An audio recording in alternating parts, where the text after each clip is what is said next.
business. You have to accept a little less profit and sell a little more product. Ugh. Once again.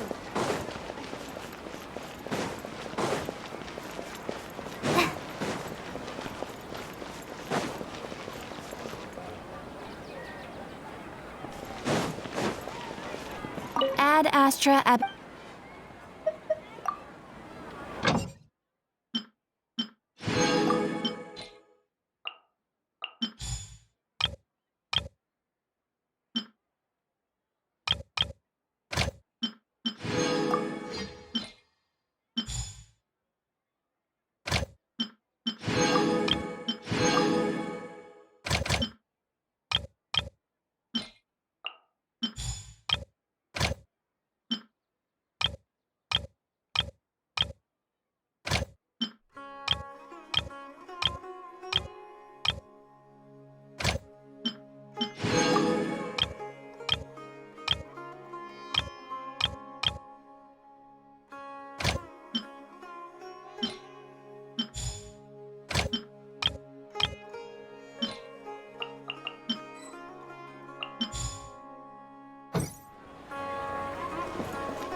There she is! Dunyarzad, we're back! Just as promised, Traveler and Paimon. I'm so glad that you two came back to celebrate Lesser Lord Kusanali's birthday. Indeed. The festival's tomorrow. We've been preparing for so long that I can't help but feel a little nervous. There's no need to be nervous. Paimon's sure that Lesser Lord Kusanali will feel everyone's gratitude. Thanks, Paimon.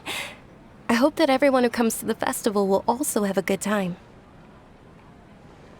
Speaking of which, did you manage to make your way to Port Ormos? Discover anything over there? Of course we went. A lot of things happened there. I see. Sounds like you two had another exciting adventure. If there is another chance, I would love to join. My lady, if you went to Port Ormos in your current state, we'd both be in for a lifetime of trouble. Dia! You were eavesdropping! It's called covert protection. Keeping an ear out for what's going on around my employer is part of the job. It's all right, Dia. I merely said I would like to go. I know better than to think my body could handle it. The festival's tomorrow. I've been doing nothing but causing trouble for you. So Dia, please take some time to relax. I'll be fine. Even when you put it that way, it still doesn't feel right. Don't worry, my guardian knight. Okay, fine, but only tonight. Tomorrow's a big day, and many no-good scumbags are gonna try to take advantage of that. Ah, Oh, you two must be exhausted from your long journey back to the city. My apologies for not realizing this sooner. I've already prepared a room for you to rest. Please follow me. whoa, you're so thoughtful. Paimon's so ready.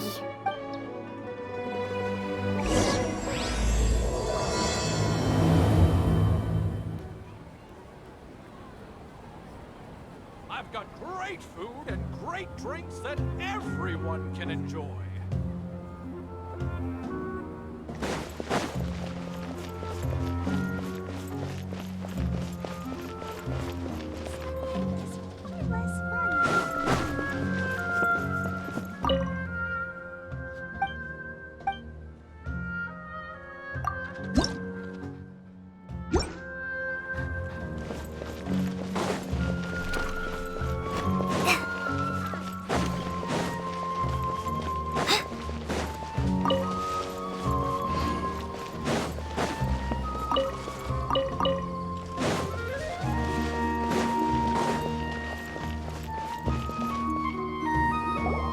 Here we are.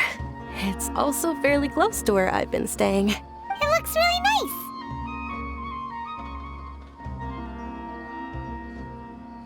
nice. Not at all. Just tell me more about your adventures when you next get the chance. That's Paimon's specialty. Paimon can tell you stories next time. Oh, if you don't mind, how about we all walk around together tomorrow? All of my friends will be working the festival, and Dia is still insisting on her covert protection. Yeah, it'll be pretty hard to relax and enjoy the festival if Dia's constantly hovering over you, right? Then let's meet at the nearby bazaar first thing tomorrow morning. Have a great night. It's a deal. Good night, Dunyarzad. I may be too excited to fall asleep tonight. See you tomorrow. Paimon's starting to really look forward to the Sub-Zero festival too. Will there be lots of yummy food? Oh, no. Thinking about food is just gonna keep Paimon up all night. The earlier we sleep, the better. Let's go inside, traveler.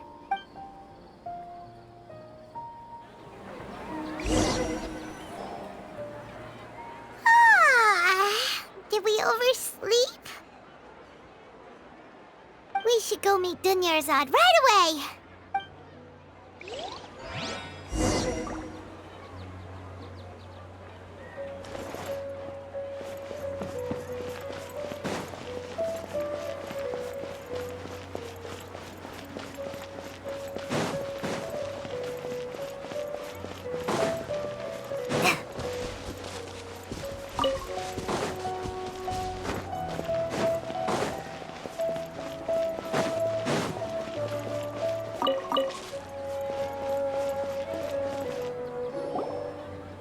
Traveler, Paimon, I've been waiting for you two. Good morning, Dunyarzad. We must have overslept a little bit. Not at all. I arrived early. Today is finally here. I must cherish every moment as if it were gold. You've worked so hard for this day. You gotta enjoy it to the fullest. You know it. It's just that, as expected, I had some trouble falling asleep last night. I'm hoping my body won't be too much of an issue today. Well, shall we? Let's start with the stalls over there. Many vendors came out of the blue to support the event, and they insisted on covering costs themselves. Let's go give them some business. They paid for everything out of pocket? Oh, sounds like they're not in this just for the Mora. They all said that contributing to a lively festival atmosphere is more important than money. Especially since we don't often get to celebrate Lesser Lord Kusanali's birthday.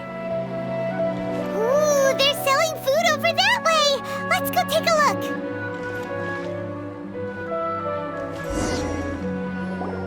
look! This is a stall offering foods from the Haftmewa feast. Oh, you could tell straight away. I thought most people nowadays wouldn't know. Mushrooms, flowers, and all kind of fruit? It's all vegetarian stuff. Oh, Paimon's a little disappointed. So, what's the Haftmewa feast you mentioned just now? It's another Sub-Zero's festival tradition. People used to set their tables with 7 different foods. Generally speaking, the most common selections were foods like Rukashava mushrooms, Nilopala lotuses, Sumera roses, Sunsetias, Kapalatas, Hara fruits, and Zaytun peaches. So, the Sub-Zero festival is a vegetarian holiday? You don't have to be a vegetarian to enjoy the spread. We just use the 7 foods to symbolize the 7 virtues of the Dendro Archon.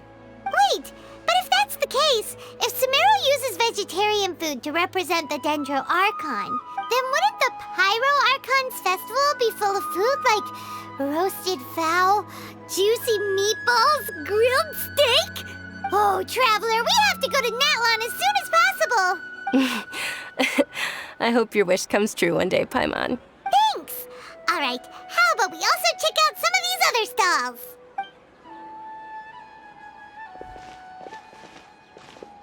Dear customers, would you like to try your hand at alchemical divination? What's alchemical divination?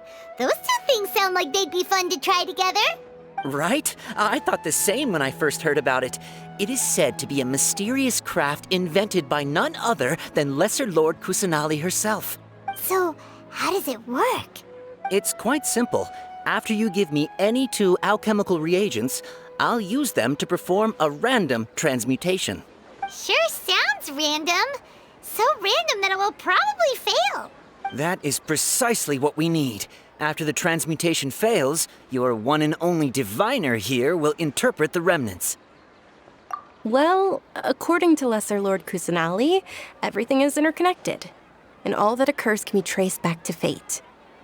You could say this is a pearl of old wisdom. Why does everything sound so much more credible when Dunyarzad says it? Are you guys working together? So that's the true wisdom behind it. This young lady sure knows her stuff. So, how about it? Want to give it a try?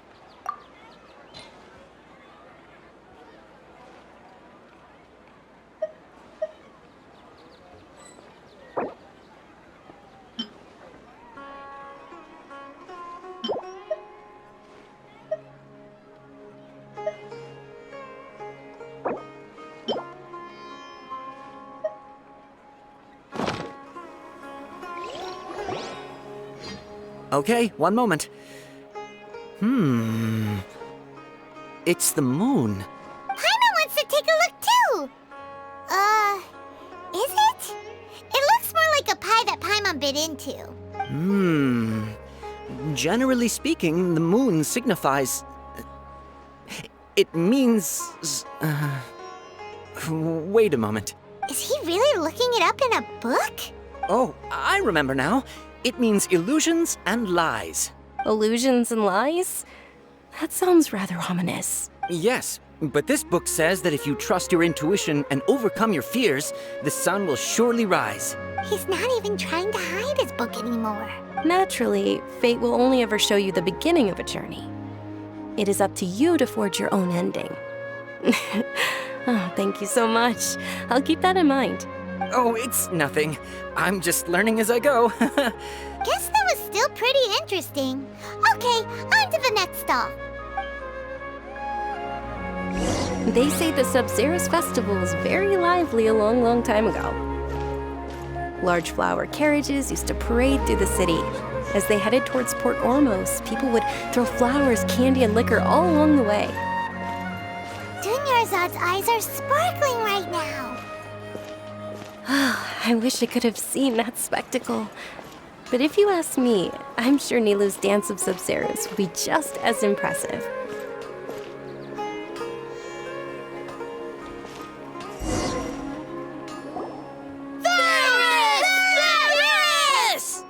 Attention!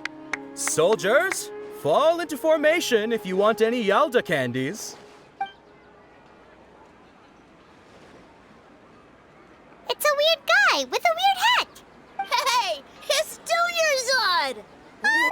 Dunyarzad! Miss Dunyarzad, the children love you even more than the Yalda candies. In the few short days it took to prepare for the Sub-Zero's festival, the children have all grown very fond of you. The Hallowed Knight of Flowers. It's an honor that you know my name. Attention! In the name of Ferris, the Knight of Flowers, I commend you on your contributions to the glorious Sub-Zero's festival. All right, little soldiers, take your Yalda candies and don't forget your loyalty to Lesser Lord Kusanali. Dismissed! Yes, Knight Ferris!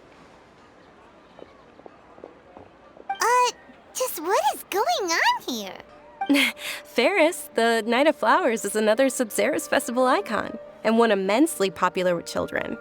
In the past, the actor portraying Ferris would also sit on a flower carriage.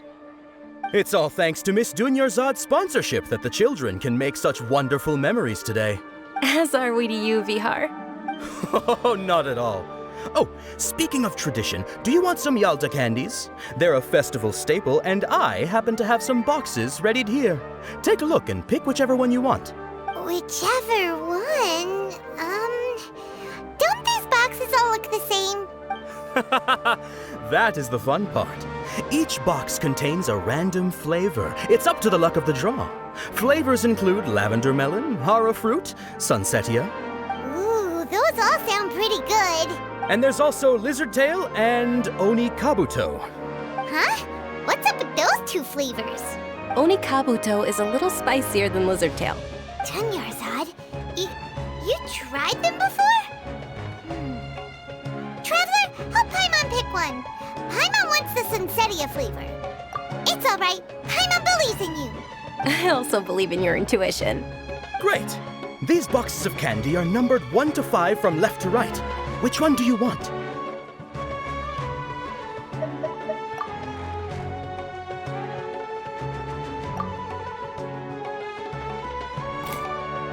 Excellent work! That is indeed Sunsetia. Paimon bet you survived so many epic battles because you had incredible luck, and Paimon was right. Attention! Here's your Sunsetia flavored candy. Thanks a lot, Knight of Candies. It's Knight of Flowers, not Knight of Candies. Paimon really wilted the carriageless Knight of Flowers. They all basically sound the same. We got our candy, so let's keep going. Oh, actually, I just remembered that I left something behind. Since you're here, can you come with me to get it? Dunyarzad, you probably forgot because you're so excited about the Sub-Zero's festival. How embarrassing.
We're too late.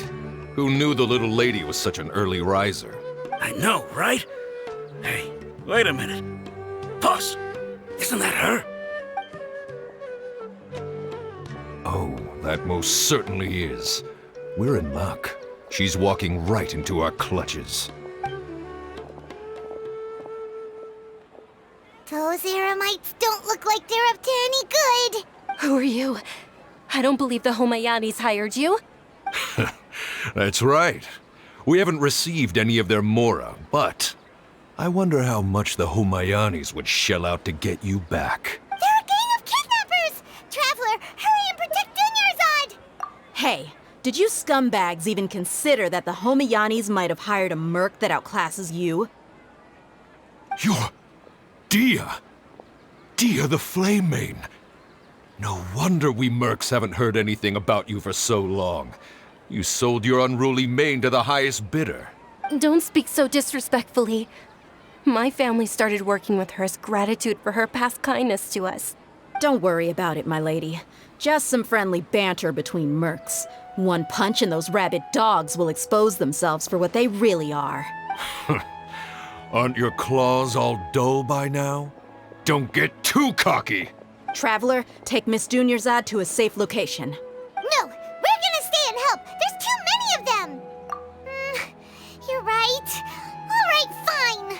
Please be careful, Dia. Don't waste your time worrying about me. This is my job. Look out for yourself. After I've wiped the floor with them, I'll go find you all.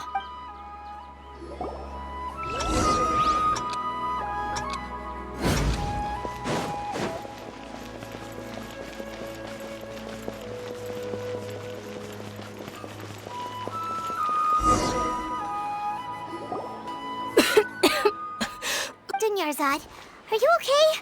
You look a little pale. Are you in shock? I'm fine. My body always reacts like this whenever I exert myself too much. You sure you're okay? I'll be fine after some rest. I'm more worried about Dia. After all, none of this would have happened if I hadn't insisted on coming out today. Yeah, don't worry.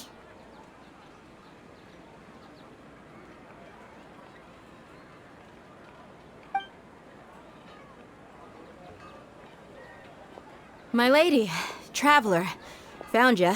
Dia! You took care of them so fast! Any more of them? Or rather, did anyone follow you? Dia, your arm! Oh, this? I'm fine. It's just a scratch. Normally, they wouldn't have been able to land a hit on me at all, but I'm still getting used to this new greatsword. Please, let me take a closer look. Come on, it's nothing. Us mercs aren't as fragile as you think. Hold on, you said something about a new greatsword. What happened to the one you were using before? About that. Well, I sold it, because I was low on mora. Stuff like this happens every now and then. It can't be. The anonymous donation that was used for the venue's final round of preparations? Hey, Miss Dunyarzad, I wasn't trying to make you cry. I'm not gonna lose my commission because I made my employer cry, am I?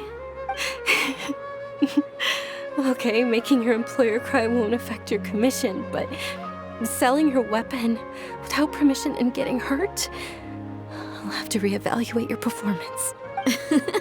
You're so unreasonable, my lady. Thank you very much, Dia. Don't be like that.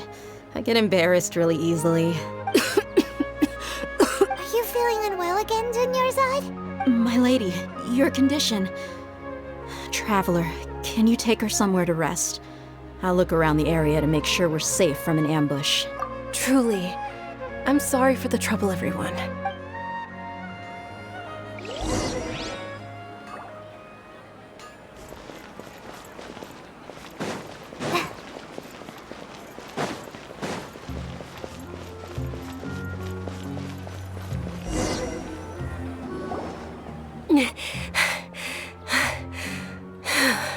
Are you feeling better, Dunyarzad?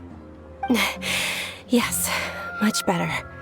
Just give me a few moments and I'll be good to go. I didn't realize you were concerned about it. I guess I shouldn't continue to keep it a secret. I was actually born with Elazar. It's terminal now. Can't believe it's Elazar. Oh, you've already heard of Elazar. In that case, you probably know about its severity. Sumeru's current medical advancements still haven't been able to find a cure.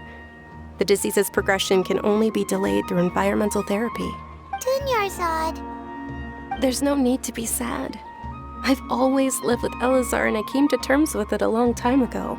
Compared to the simple fact that I'm afflicted with this, its effects on my life have been much more painful. I know that my family loves me dearly.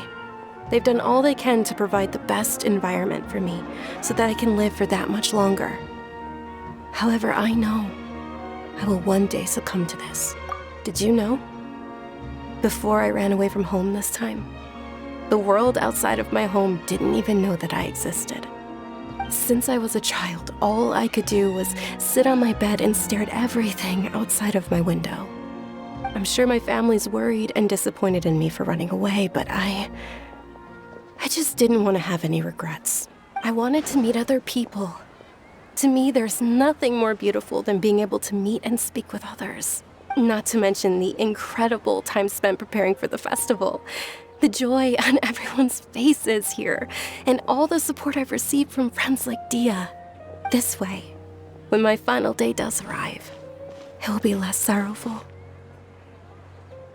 At the very least, many people will remember that I once existed in this world, right? As long as you don't forget Paimon, Paimon also won't forget about you. No, even if you forget Paimon, Paimon will still remember you. Thank you two so much. I apologize for the depressing conversation. This is out of character for me. To be honest, Lesser Lord Kusanali gave me the courage to do all of this. If it weren't for her encouragement, I wouldn't have taken that first step. Thanks. There will always be frustrations in life, but I know that the point of living is not to leave behind any regrets. Oh, right. Isn't it almost time? Huh? Almost time for what? Isn't the Dance of Sub-Zeros about to begin? It's the part of the festival that I've been looking forward to the most. Nilu will recreate that legendary scene with her most splendid dancing.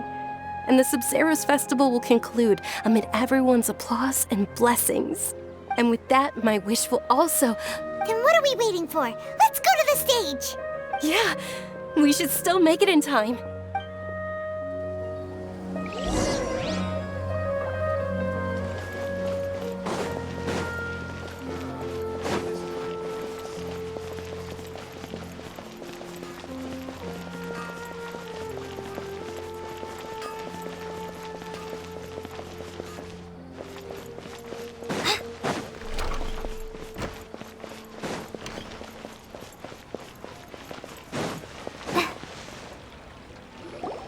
Were you not aware that the law prohibits this type of performance from taking place without prior permission? Over there! Someone's yelling at Nilu! I think I just saw the Academia's Grand Sage. Why is he here in person? But the Dance of Sub-Zeros is one of the key parts of the Sub-Zeros festival. If we can't perform it... The Sub-Zeros festival. The law also prohibits the private hosting of large-scale religious festivals. Only the Academia can host such an event. If you continue to resist, we will have to order an investigation into every single event organizer. The Grand Sage has already granted you much leniency. I advise that you exercise tact. How did things turn out like this? The Academia was originally responsible for the Sub-Zeros festival, but they failed this responsibility for many years. I need to speak with them. This is a hard pill to swallow, but you're right. Things would only get worse. Art, dance. Aren't you ashamed of pursuing such frivolous and meaningless activities in this land of knowledge and reason? Our Archon created the utopia that is Sumeru City for all scholars who sought validity, verity, and truth, while people like you wish to defile it. No. I believe that our Archon never rejected the arts. Even the goddess of flowers dedicated a dance to her. With your lack of intellectual credentials, I do not believe you are qualified to debate with me. What you should be doing is finding workers to tear down this ridiculous eyesore. When we return, have the scribe draft an ordinance before the next Nyargarbaha Day that prohibits public art performances. We will announce it to the public later via the Akasha. Understood. I will inform him when I return. The Sub-Zeru's festival. Go celebrate the birth of that god to your heart's content. Nilu, are you okay? Oh, Dunyarzad. You all saw that just now? The Grand Sage ordered us to stop the performance. Yeah. Let's go somewhere the Academia can't find us and perform there. But how do we let everyone know? And what about the atmosphere on the stage? Or we could get people to block them off so they can't interrupt the performance. No. They just threatened to investigate the organizers. If we were caught... Nilu, it's all right. Don't worry about it. But you've been looking forward to the Dance of Sub-Zerus so much. And I know how important this festival is to you. I don't want you to have any regrets. It's okay. Seeing you care this much about my feelings is more than enough. It would be too risky to continue the Sub-Zerus festival at this point. I don't want to get everyone in trouble. If you say so. But you can sneak out for the next Sub-Zerus festival, right? We'll make sure the next one is a smashing success. The next one. Yes. Okay. It's a promise. It will be a smashing success. Paimon can't believe this is how things turned out. Those heartless geezers. It really is okay. There's nothing we can do about it. Still, I'd be lying if I said I had no regrets. I would have loved to see Nilu's dance.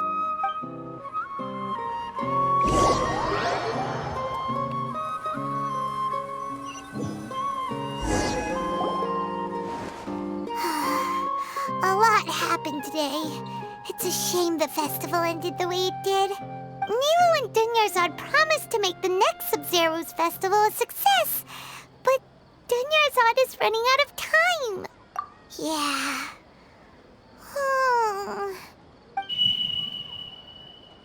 All connections have been secured to construct the most stable framework possible. The project has entered its most critical phase.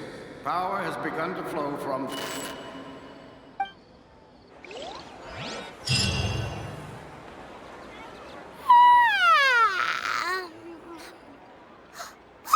We're gonna be late! It's all because you wouldn't get out of bed!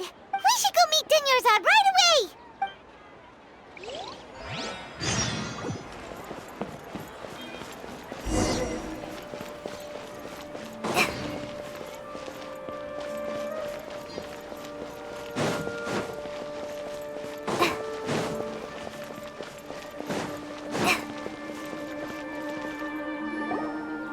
Good morning, Dunyarzad. Sorry we're late. Not at all. I arrived early. You seem kinda tired. Did you not get enough sleep? I'm doing well. There's no need to worry. Shall we go? Let's start with the stalls over there. Sure! Traveler? Why are you just standing there? Let's get going!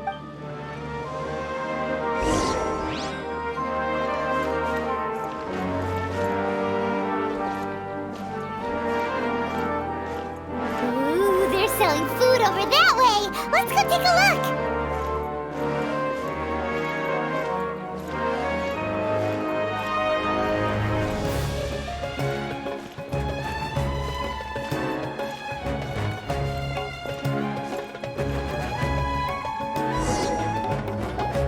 This is a stall offering foods from the Haftmewa feast. You are quite well informed, miss. I thought most people nowadays wouldn't know. They're all plants! Oh, Paimon's a little disappointed. Actually, what is the Haftmewa feast you mentioned just now? It's one of the Sub-Zerus festival's traditions. People used to set their tables with 7 different foods to symbolize the 7 virtues of the Dendro Archon.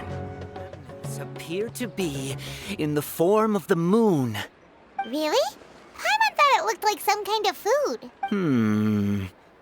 The moon signifies... It's escaping me for now. Wait a moment. Is he really looking it up in a book? Oh, right. It means illusions and lies. But if you trust your intuition and overcome your fears, the sun will surely rise. Understood. I'll keep that in mind. Oh, it's nothing. I'm just learning as I go.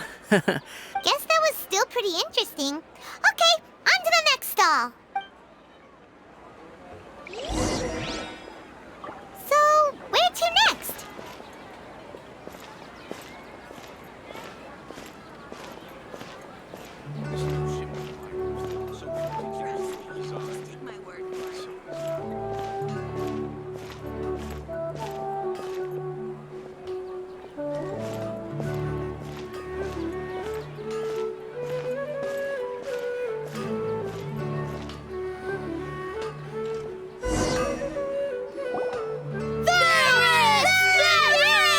All right, soldiers. Now that you have your Yalda candies, don't forget your loyalty to Lesser Lord Kusanali. Dismissed. Yes, Knight Ferris! What's going on? Is this a play? Ferris, the Knight of Flowers, is another Sub-Zerus festival icon and one immensely popular with children. It's all thanks to Miss Dunyarzad's sponsorship that the children can meet the Knight of Flowers. Oh, do you want some Yalda candies? I happen to have some boxes readied here. Take a look and pick whichever one you want. What's to pick? Don't these boxes all look the same? It's not that simple. Each box contains a random flavor. It's up to the luck of the draw. Flavors include lavender melon, hara fruit, sunsetia. Ooh, how interesting. And there's also lizard tail and oni kabuto. Ugh, why do those flavors even exist? Traveler, help Paimon pick one. Paimon wants to eat the sunsetia flavor. Great! These boxes of candy are numbered 1 to 5. Ah, excellently chosen. Number 4 is indeed sunsetia. Ha-ha! Paimon bet you had incredible luck, and Paimon was right!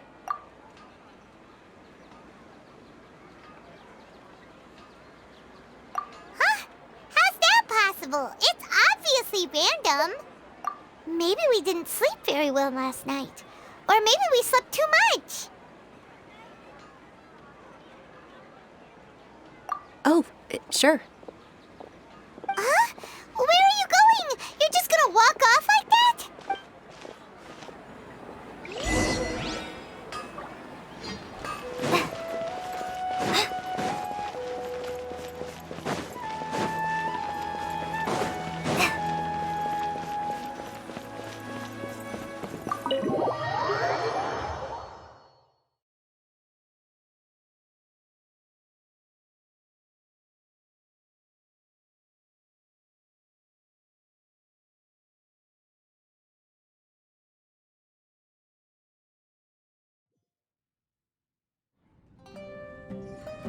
A feeling of deja vu? Oh, Paimon knows what that is. It's when you feel like you've already experienced whatever is going on. In that case, Paimon also felt something like that today. But that's just our brains playing tricks on us, isn't it? So why'd you run here in such a hurry? So that's it! You're intentionally doing things you usually wouldn't and seeing if you still get that same feeling of deja vu. Welcome, you two. Are you here for lunch? What would you like to eat? Got it. You don't look like you're from these parts, but I gotta say, you've got good taste. I'll give this order to the kitchen. Charcoal-baked Angelina cake? Isn't it that burned thing that didn't look tasty at all? Oh, Paimon understands what you're trying to do now. You'd never normally order something like this.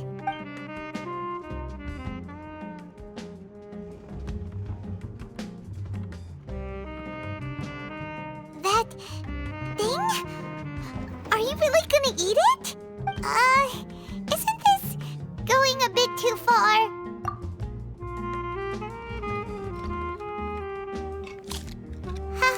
How was it? The look on your face is telling Paimon that it tasted awful. Then, you mean... That's impossible! We were just talking about how gross it looked! So, would this be a case of taste bud deja vu? Paimon also gets the impression that we've been here many times, even though we aren't regulars. How about we go out again and try something else?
Is sitting by yourself on that bench over there.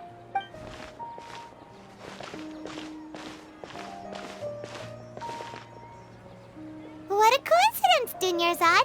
We meet again. Why are you sitting here all by yourself? Oh, I ran into some kidnappers just now, but thankfully Dia came to my rescue. I started to feel unwell after that, so I sat down here. Kidnappers? Oh my goodness, are you hurt? I'm okay. Dia's arm got scratched, but it isn't serious. Whew. That's a big relief. But, Dunyarzad, you seem a little down today. It's the Sub-Zero's festival, and you've been looking forward to it so much! Not at all. I've always been like this. Excessive physical exertion or strong emotions tend to aggravate my illness. Besides, no matter how amazing today may be, it is but a single day. After however many more days, my time will come to an end. Paimon doesn't quite follow you, and Paimon feels like something's really got you down right now. It really is fine. I don't mind. Huh? Did something happen? Dunyarzad, have you ever felt deja vu? You know, like when you've already experienced something that's happening right now? Deja vu? No. But my days have been the same for years now. Even if I were feeling deja vu, I suppose I would already be used to it. Oh, Paimon sees. Then, is it only the two of us? It's almost time. Huh? Time for what? Nilou's Dance of Sub-Zeros is about to begin. Let's go.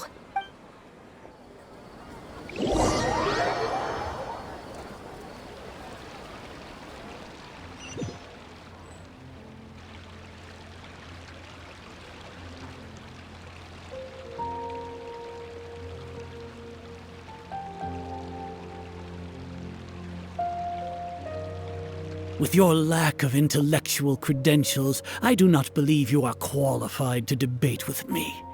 What you should be doing is finding workers to tear down this ridiculous eyesore.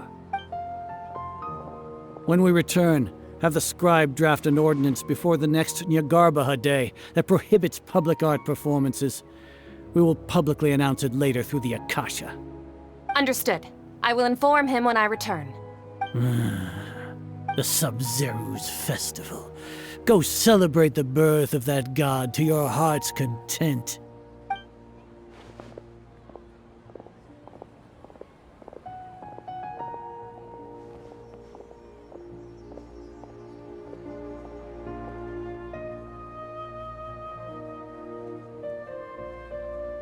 Nilou, are you okay? Oh, Dunyarzad. The Grand Sage ordered us to stop the performance. It's okay. There's nothing we can do about it. But you've been really looking forward to this. I don't want you to have any regrets. It truly is unfortunate, but I don't want to cause trouble for anyone. Didn't the Grand Sage say that he might investigate the organizers? True, but... Well, okay. I'll just have to try again next year. The next festival. I probably won't be around by then. Wait, what did you just say? No, nothing. I'll be heading back to rest. Thank you for your help, everyone. Paimon can't believe what those heartless geezers did! Did Dunyarzad already go back? We should also return and get some sleep.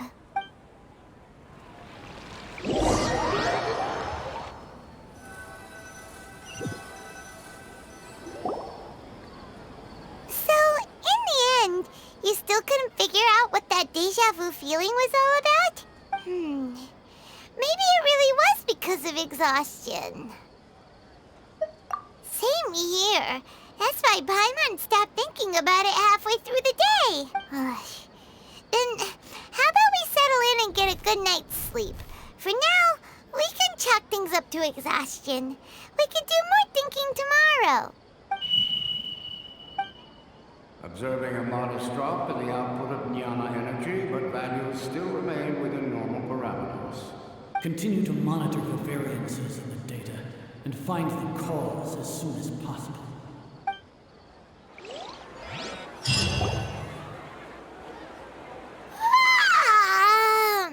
Why does Paimon feel so tired after so much sleep? Anyway, we should go meet Dunyarzad right away.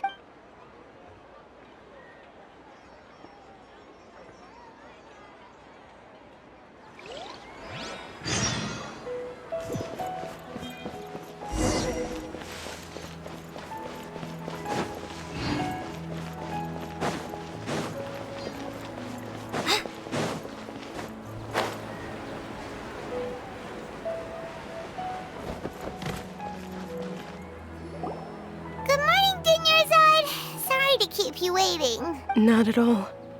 I arrived early. Huh? Paimon thinks you sound kinda tired. Did you not get enough sleep? I'm doing well. There's no need to worry. Shall we go? Let's start with the stalls over there. Great idea! Let's get going! Traveler? Hey,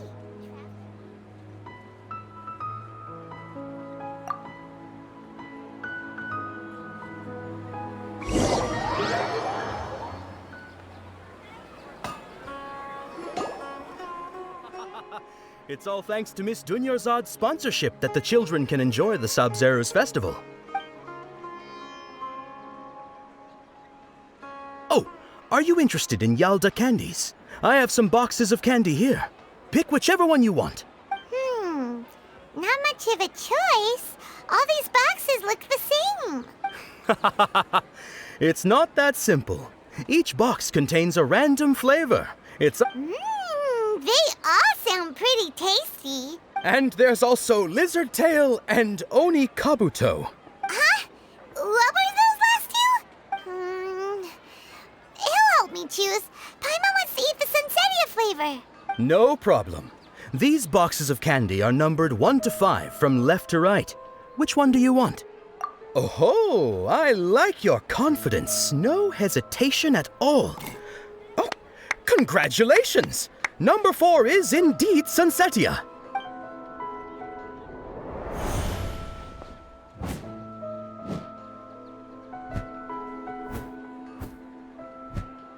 Ha-ha! Paimon knew he always had incredible luck.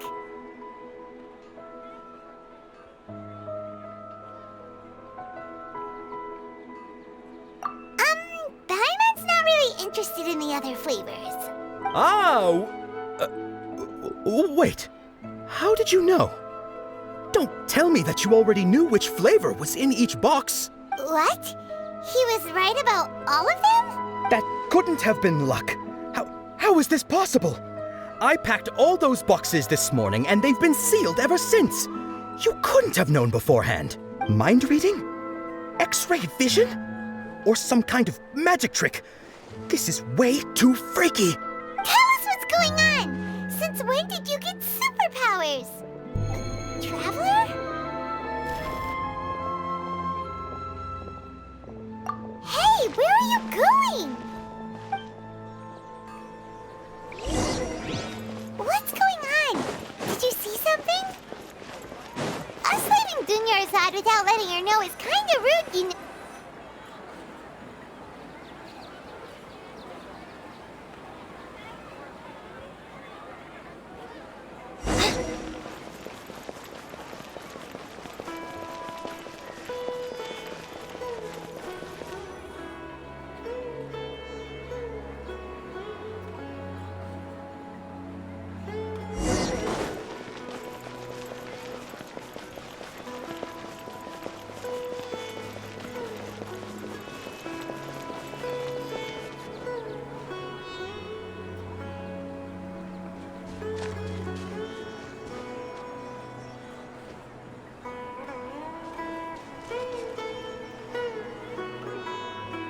What are you looking for? Why did we come here?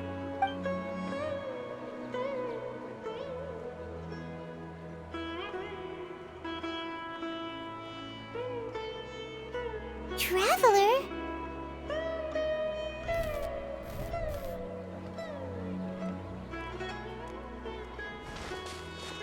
That's...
Look!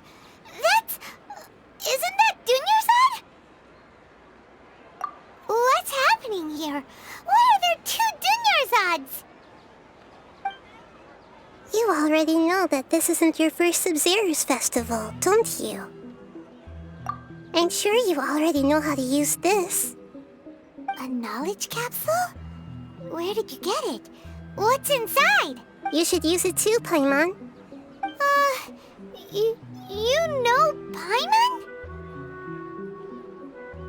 Well, this seems kinda sketchy, but Paimon feels like this is what we should do.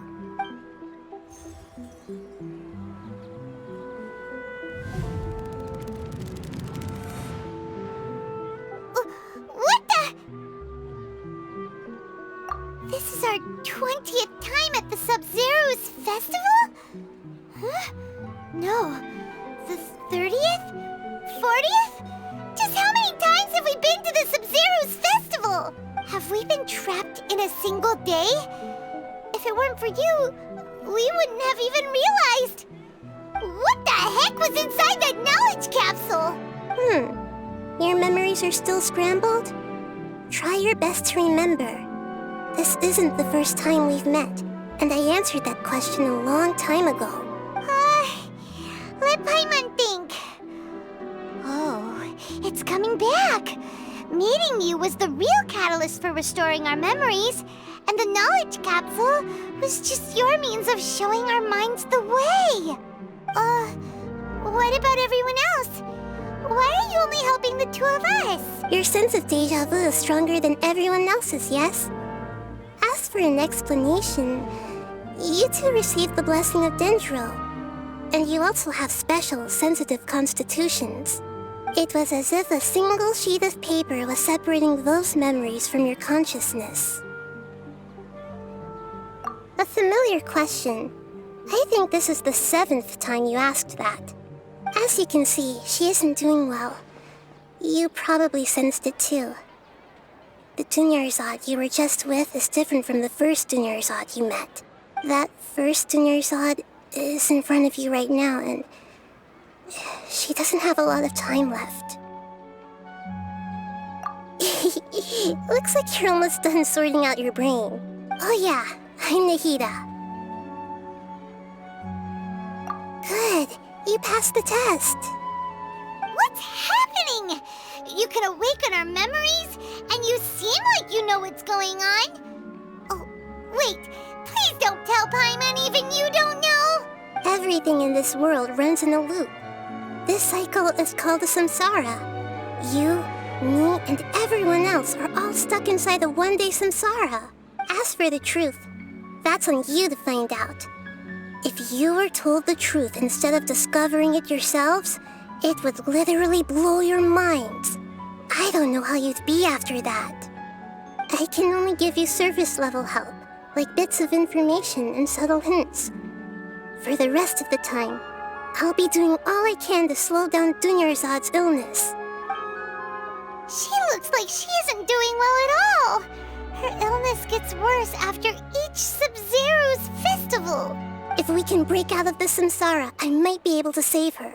But as things are right now, she's just a small bird in the sky that's about to lose its last feathers. All I can do is raise a gale to delay her fall. You sure love to use weird analogies.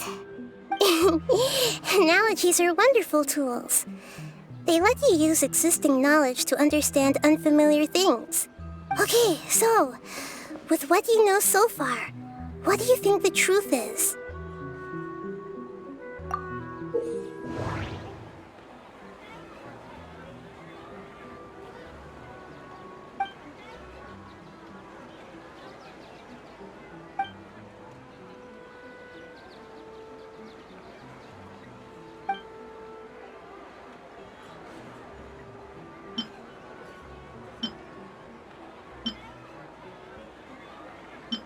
My mind feels exhausted, even though I haven't done too much thinking. What is going on?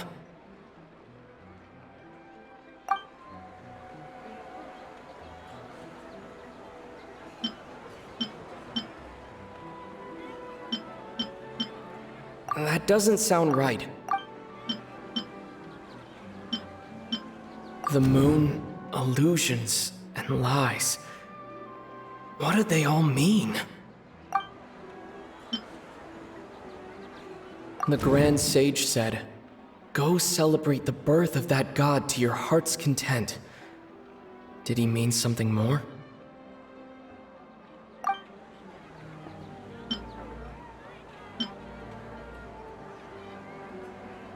We've already experienced the Sub-Zeru's festival many times, and the day of the festival seems to be in a perpetual samsara. What's happening right now seems to have happened before. This feeling has been getting stronger and stronger.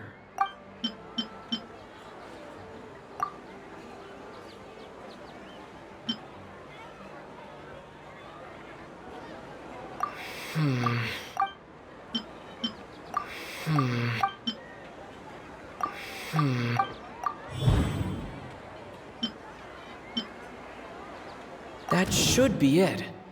The flow of time is endlessly cycling within one single day.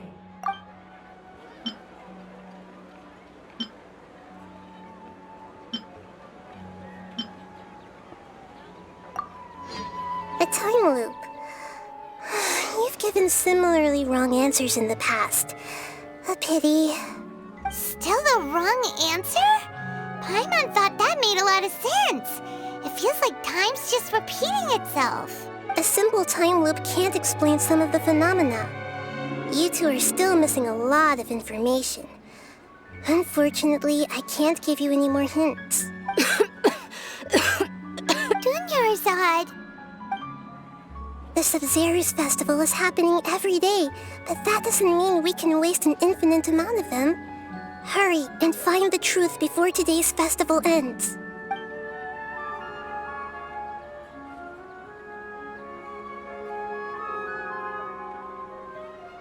Let's think about our current situation. To save Dunyarzad, we have to escape the samsara of the Sub-Zero's festival. And to do that, we need to figure out what's happening. The truth. Nahida rejected the idea of a time loop, so we must have missed something, right? Paimon's memories say that we've already done this many times, but let's go talk to people again. It's more productive than sitting here and scratching our heads.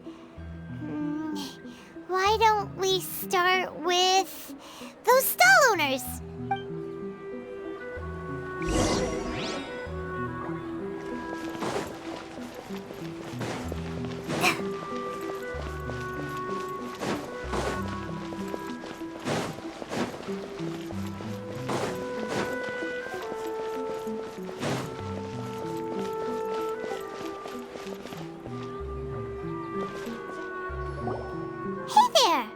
Hey, it's you guys again.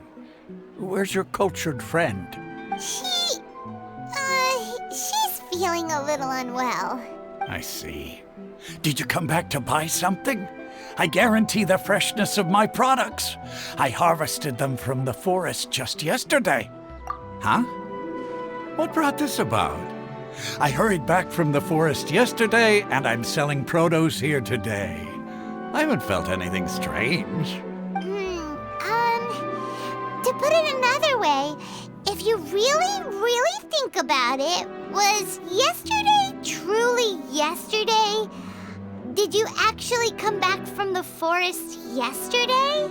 What kind of philosophical nonsense is this? Are you two daydreaming? Didn't you know that no one dreams in Sumeru? Go somewhere else if you want to find someone to daydream with. He actually has a point. Is this a dream? Is everyone dreaming? True. It's so weird that people here don't dream. Why is that? Anyway, if this all really were just a dream, we would have woken up a long time ago. Let's keep asking around.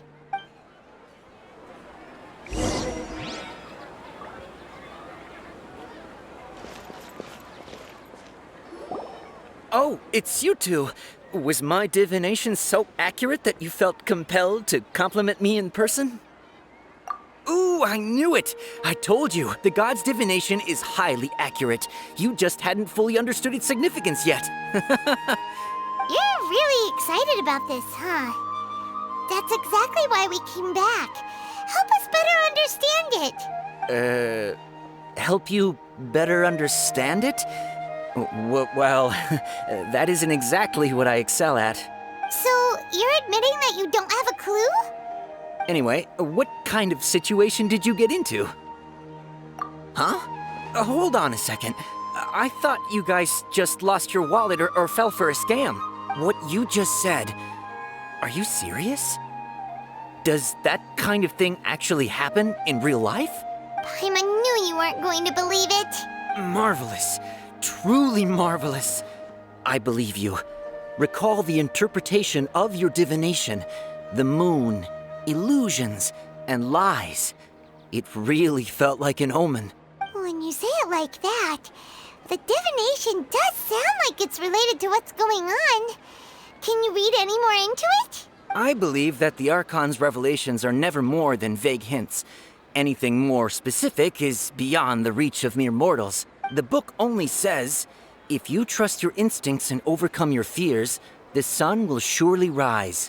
So that's how it is. Looks like fortune-telling is just fortune-telling.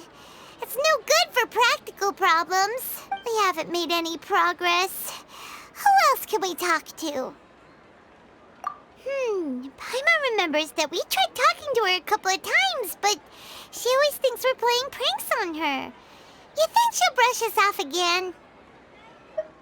Yeah, if we tap into Dia's strong sense of responsibility as a mercenary, then she'll definitely take us seriously.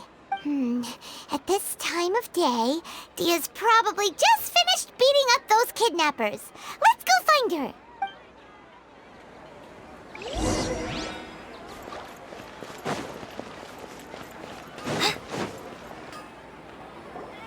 I'm fine, my lady. It's just a scratch. Perfect timing. Both of you are here.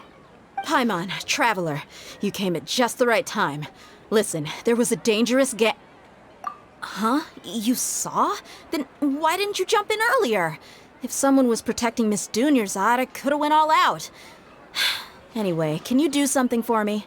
You want the Traveler to take Dunyarzad somewhere to rest up while you check to see if there's still any kidnappers around. Did Paimon get that right? How did you know what I was going to say? We need to say something convincing.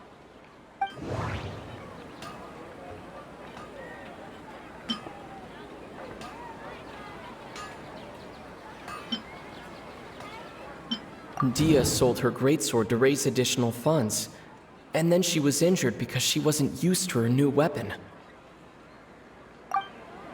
The moon, illusions, and lies. What do they all mean? My mind feels exhausted, even though I haven't done too much thinking. What is going on? People in Sumeru don't dream. What a strange phenomenon. That doesn't sound right. Tell her, Traveler! I didn't tell anyone about that. Including Miss Dunyarzad. You couldn't have known. And just now, you literally took the words right out of my mouth. What's going on? All right, so this is the situation. It's kinda hard to believe what you just told me. First, let me make something clear. Most of us desert dwellers might not be the scholarly type, but we do have basic common sense.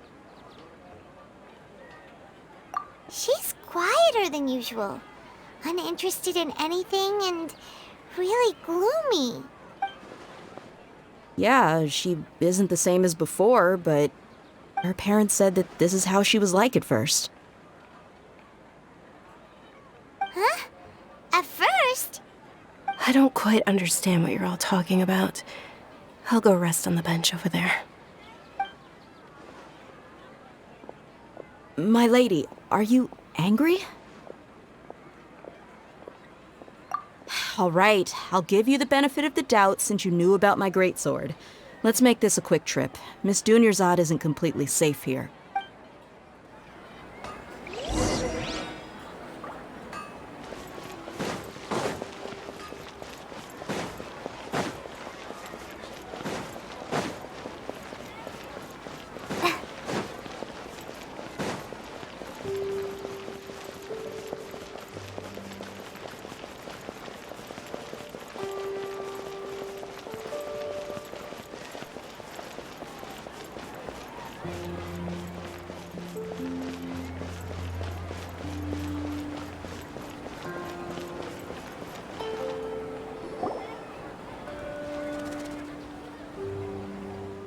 Nahida, we brought a friend.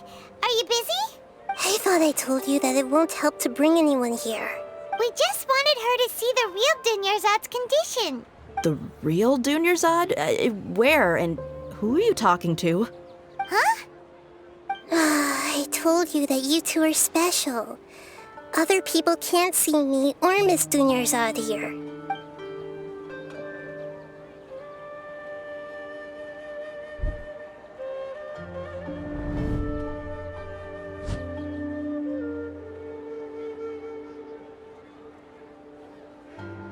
Hold on. Over there. Is that? Wow. How perceptive. Does she have invisible antennae? Miss Dunyarzad, she's lying down here, isn't she? How's she doing? Her condition's really bad, and she's basically in a coma. How did you know she was here? I can sense her aura. There are also lingering feelings of something like regret or disappointment. What happened? Do you believe us now? The Sub-Zero's festival has been repeating itself. So, you think the sages are behind this? Yeah, they've always been against us. Wouldn't surprise me if they're using the Akasha to intentionally repeat the Sub-Zero's festival as a sick joke. You have a point. Aside from the Dendro Archon, the Academia's sages are the only ones in Sumeru who could pull off something like this. Maybe there's more to the Akasha than we know. Right! Didn't you awaken our memories using something that looked like a knowledge capsule? That means you must know something about the Akasha! The Akasha relies on the power of a gnosis to operate, as it is the manifestation of the God of Wisdom's power. It compiles the wisdom of the entire populace, and it grants knowledge to the people. A gnosis could do that? No wonder the Akasha is so magical. It's being powered by the gnosis of Sumeru's Archon. So, this Nahida you mentioned, what did she say? She said, and Paimon quotes, "The Akasha relies on the power of a gnosis to operate, as it is the manifestation of the God of Wisdom's power. It compiles the wisdom of the entire populace and it grants knowledge to the people." Compiles the wisdom of the entire populace and grants knowledge to the people. Wait. I get the grants knowledge part. That's what people have always used the Akasha for. But compiling the entire populace's wisdom? How does that work? Did she mean that the sages enter new knowledge into the Akasha? Oh yeah, that sounds about right. What do you think?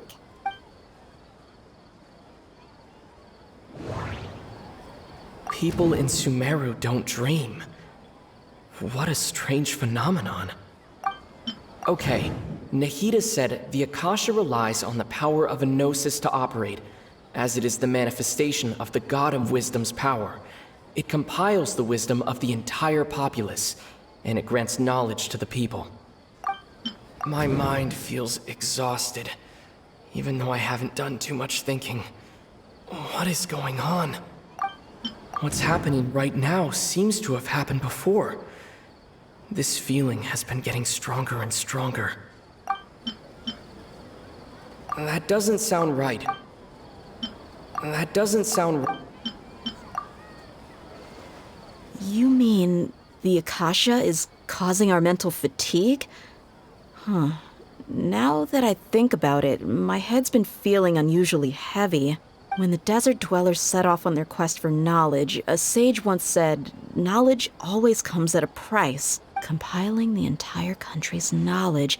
You think the Akasha pulled a 180 and is extracting information from us? Who knows? The Akasha can put knowledge into our heads, so who's to say that it can't also poke around in there? We don't know any specifics. What's the point of doing something like that? Just think about it. If you could combine the knowledge of every single person in Sumeru, then you can basically turn Sumeru City into a single massive brain. This hive mind could make breakthroughs in problems that even the smartest geniuses can't crack. An excellent deduction. And the analogy comparing Sumeru City to a massive brain? I love it. In that case, we should take off our Akasha terminals right away. Maybe that'll solve this problem. Yeah, I was only wearing this for show in the first place. Didn't expect the sages to cook up such a conspiracy. Mark my words, when this is over, I'm getting evidence and exposing this whole thing to the public. How does everyone feel? Huh? What is it? Oh, that! Paimon knows what you're talking about. It's a single soft beep that sounds like it's coming from the Akasha terminal. The sound of a beep. Could it be a prompt tone for when the Akasha is operating? That's probably an important clue. We weren't using our terminals, but we heard a beep anyway. Traveler, did you hear that? I heard it too. Our ears aren't messing with us. There was definitely a beep, but it sounded like it was coming from inside my head. We took off our Akasha terminals.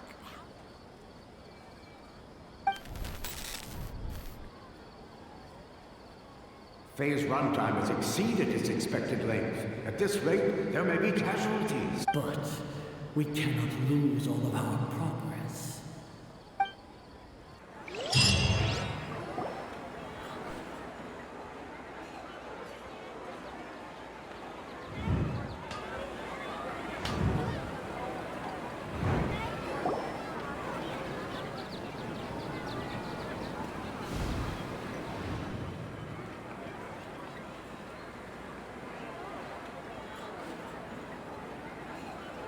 Paimon remembers everything! Good. You adapted quickly this time. We definitely took off our Akasha terminals last night, but we still heard that beep. Why is that? But now we can at least confirm one thing. The Akasha definitely has something to do with whatever's trapping us in this cycle. Oh, Paimon doesn't get it. Why would the Akasha go this far if all it wants is everybody's wisdom? It's extremely difficult for lab rats in an experiment to understand why they're being treated the way they are. If we're lab rats, then what are you? Nahida, you've never told us anything about yourself. I guess I'm the moon. The moon? Wasn't that the result of our divination?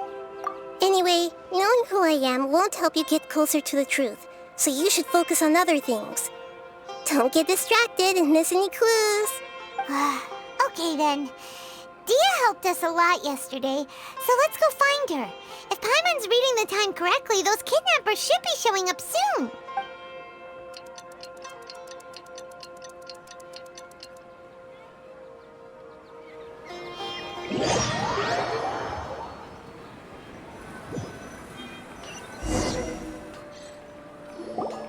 Ah, there you are.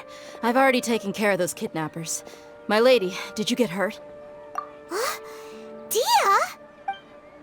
What's wrong? Why are you both gawking at me like that? You didn't get hurt this time. Huh? What do you mean this time? Why are you so surprised that I managed to get out unscathed? Those kids were amateurs. Shh! How did you know about my greatsword? I haven't told anyone about it. Please, don't tell Miss Dunyarzad. So Dia's lost her memories after all. Anything strange? You already know that I got a new greatsword. If I had to say something, it's weird how such a new weapon could feel so familiar. It's as if I've already used it to fight a countless number of battles. You're saying that although you don't remember using it, your body feels like it does? That's right. Both mercenaries and warriors heavily rely on muscle memory. Only knowing the theory of battle won't get you anywhere. Traveler, what do you think? Yeah, Paimon's feeling really hopeful. Oh, you're right!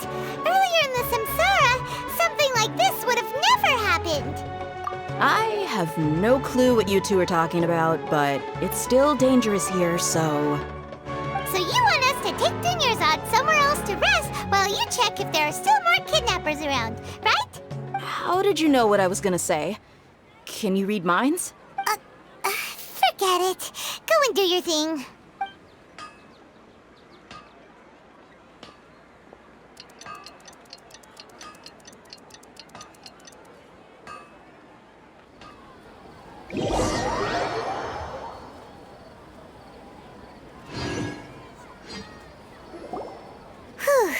It's finally nighttime. Aside from Dia not getting injured, everything seems to have stayed the same. Listen, Nahida, we found out that Dia got out just fine today, even though she got injured every other time she fought the kidnappers. Do you think the Samsara has been broken? Have we saved Dunyarzad? Really? Good job on all that progress. Get some good sleep tonight. Hey, what kind of an answer is that? Tomorrow will come. Everyone assumes this is common knowledge, but the only way you can know that for sure is if you experience tomorrow. How many todays has it been? Is it possible that today will be followed by yesterday? Does tomorrow truly exist as anything beyond a made-up concept? It's even possible that this entire world is a lie, and the history of the whole world has just been one endless Sub-Zero's festival. Okay, no more. Paimon's brain is already shut down. That's why it makes no sense to waste your energy thinking about things you will learn tomorrow. Get some good rest. You know, use the bathroom and flush your anxiety dookie away. Huh? Hold on, what did you just say?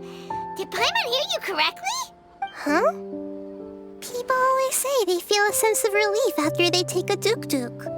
That's why I suggested you could try that. Is that so strange? It's so strange and so against common sense that Paimon's at a loss for words. You were sounding kind of smart just a minute ago. Yeah, even though it's happy and lively at the Sub-Zero's festival every day, it feels like it's been a long time since we've really gotten to relax. Let's go back to our room. Continue the harvest. Compared to what we stand to achieve, these sacrifices are trivial.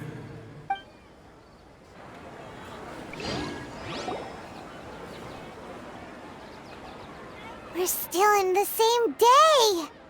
Nahida, you already knew last night that we didn't break out of the Samsara? Why did you tell us? Would there have been a point? You would have spent the night with new worries, with tomorrow still out of reach. In that case, you might as well rest within that brief moment of hope. An opportunity like that doesn't come by often, and I thought it might help you clear your minds. Paimon thought the Duke did that! Whatever. Guess you were looking out for us after all. Of course. In the time we've been together, you two have been everything to me. Paimon's flattered and everything, but maybe you're taking things a little fast. What I mean is, even though I had asked you to solve this puzzle, you two are still the only ones who can see me and sense my presence. In other words, if you weren't here, I may as well not exist. That's why you two have been everything to me. Get it? Nahida's talking about confusing stuff again. Anyway, that's enough chit-chat. So, Traveler, did the new clues yesterday help you gain a new understanding of the situation? Huh? Why are you scrapping your previous theory? Oh, yeah, you're right! Gosh, how did we not notice that? In a simple time loop, people's physical conditions should also reset. So, what's your new hypothesis?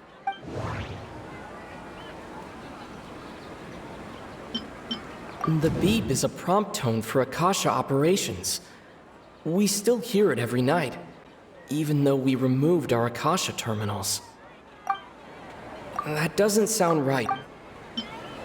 Okay, Nahida said the Akasha relies on the power of a gnosis to operate, as it is the manifestation of the God of Wisdom's power. It compiles the wisdom of the entire populace, and it grants knowledge to the people. That doesn't sound right. We've already experienced the Sub-Zero's festival many times, and the day of the festival seems to be in a perpetual samsara. Mercenaries rely heavily on muscle memory, and Dia was able to use her experiences to avoid injury in later samsara cycles.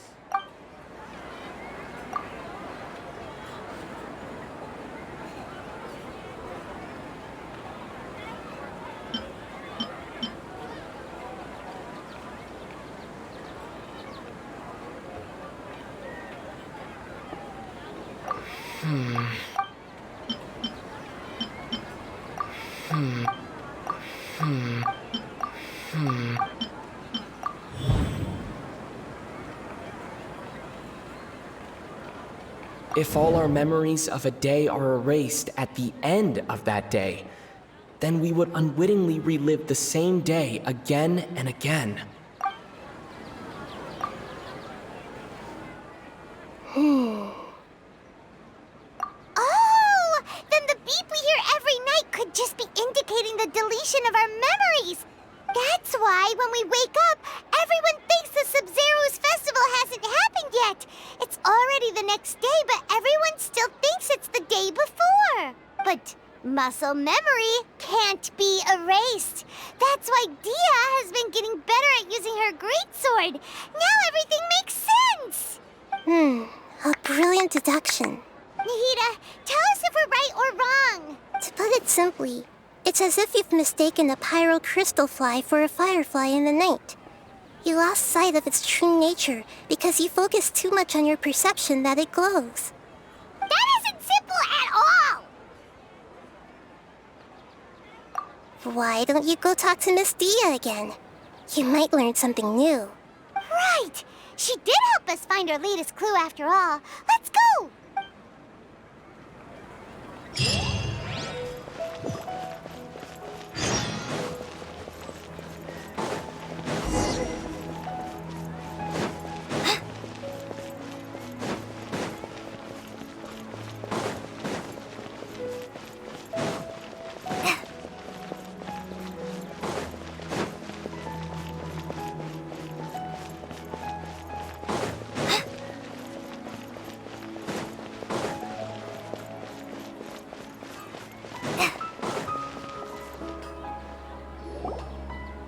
There you are. Really took me a while to find you. As expected, Dia also didn't get hurt today. Get hurt? Why would I? Don't underestimate me. Well, you're still getting used to your new greatsword. Huh. Truth be told, I also think it's pretty strange. It just suddenly felt so familiar in my hands and... wait a second! How did you know I got a new greatsword to begin with? I didn't tell anyone about it. Traveler, could you explain the situation to her today? Paimon's gotten a little sick of doing it. Oh, that works!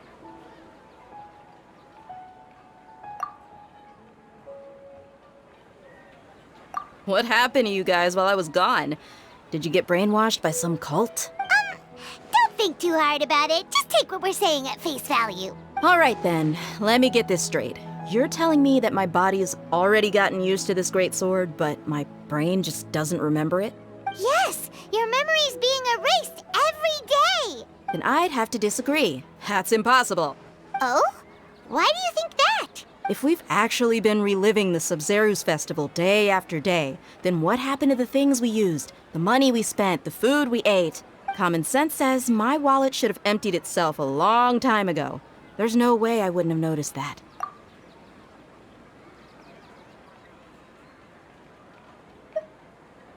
Right! They could use the Akasha to record what everyone did that day, and then use the city's resources to replenish everything! It's not very likely, but it's also not impossible. No, it is impossible. I've got proof. You have proof? Where? You two are surprisingly serious about this nonsensical discussion. Fine, I'll play along for a little longer. Come with me, Miss Dunyarzad. Please come along as well. I still can't guarantee that this area is safe.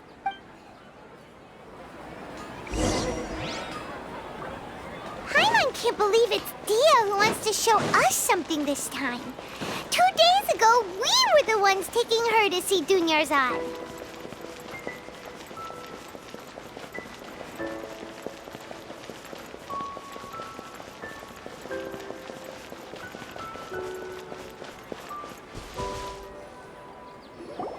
This is it. Huh? This is a wooden training dummy. What about it? See those marks on the dummy? Those are the result of several days' worth of practice. Let's say the sages didn't replace it every day. Shouldn't it be hacked to pieces by now? That's true, but what if they did? Then the sages would have had to reproduce every mark I left during previous training sessions. I'm a professional fighter. My martial school has always emphasized the importance of refined control. The force, angle, and entry point of each strike is calculated and deliberate. That's why I remember every mark on the dummy, as well as my state of mind as I made each strike. It's just as they say, each swordsman has their own unique style, and even the same swordsman can't make the same cut twice. It would be impossible to copy these marks. Is it really impossible? What if they used some fancy machine to carve every single mark? People often say that a camera's photo can never replace an artist's painting because the former has no spirit to it. The same thing applies here. At a mere glance, I can differentiate carved marks from the results of combat training. Whew, I hope that cleared things up for you. Hey, is this that new brain-exercise game that's been super popular with the scholars lately? It's surprisingly fun. Anyway, it's getting late. I should escort Miss Dunyarzad to Nilu's stage. See you later. Well, back to square one. Is our memory deletion theory also wrong? But at least we've reached some other conclusions in the meantime. Yep, that's true. So, can we think of any new ideas right now? Strange? Paimon feels like everything's been strange lately. Huh? Leaving the city? You're right! It's really strange how we never thought of such a simple solution! Many things should become clear if we can confirm the flow of time outside of the city. Paimon can't believe it! Did we miss this because we're tunnel visioning too hard on our other theories? Or because we're just too tired? How about we go back and ask Nahida? Maybe we've forgotten something about leaving the city.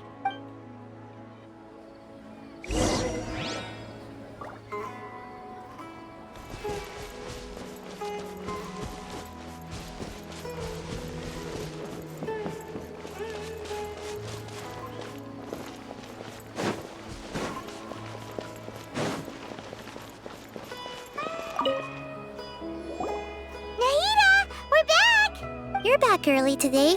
Did you find something new? Sort of. We're mostly sure now that we're not in a time loop. And we also aren't in the real world. But at the same time, we have a new question. Leaving the city. As far as I remember, you've mentioned your plans to do that twice before. We did? But we don't remember anything. What happened after we talked about those plans? What did we say when we got back? Let me think. I don't think you ever actually told me what the outcome was. Oh, it's probably more accurate to say that both times you never came back the whole night. But you two sometimes stay out the entire night anyway, so at the time, I didn't think too much about it. It is true that sometimes we lose track of time during our investigations. Before we know it, it'll already be the next day. But still, neither of us remember anything about leaving town. Really? That's kind of strange. In theory, I should have already awakened all your memories. Yep.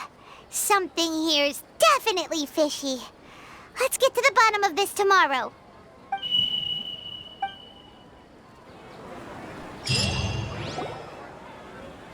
Our memories are back! About that... Well, where should Paimon begin? Traveler, aside from your memories that were just restored, I have another message for you. Listen to it and you'll understand. Can't go back. There are countless spaces here. Our Sub-Zeru's festival in Sumeru City is just one of them. Traveler, you should be missing 2 days' worth of memories. Paimon will fill you in. It's time to carry out our plan from yesterday. Okay, let's go!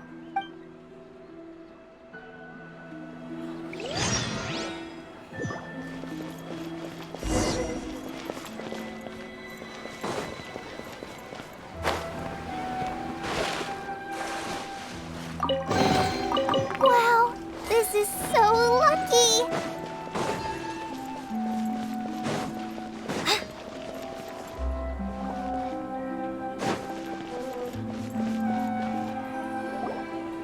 Why can't we leave the city? What is the academia up to now? Don't ask me. It's not like I can tell you anything. This is a direct order from the Grand Sage. Just wait until tomorrow. I have a real emergency. My goods have already arrived at Port Ormos. If I don't hurry, they'll be stolen. That's your problem. Make sure you make a request in advance next time. But it's not like you can just predict business matters in advance. It looks like the Academia already announced a lockdown for Sumeru City today. How completely unsurprising. Let's go and question them. Hello, sir. Why can't we leave the city today? Here we go again. Don't ask me. I don't know either. We just received an order that no one is allowed to enter or exit Sumeru today. They didn't tell us anything else. Angering me won't get you anywhere. If I had that kind of insider info, I would have left this stupid post long ago. It looks like he really doesn't know. If we can't get anything out of him, let's take matters into our own hands. Why don't we climb over the walls? Those guards can't be everywhere at once. This is a good spot, and the guard hasn't noticed us at all. Let's hurry! Huh? Why? Are you going to leave Paimon behind? But what if things get really weird out there and you get into some trouble? Then Paimon won't be able to help you. Oh, Paimon knows that Paimon can't do much, but we've always been together, haven't we? Okay. Paimon will wait for you. Promise Paimon that you'll come back as soon as possible. Just a quick look. And please, be careful.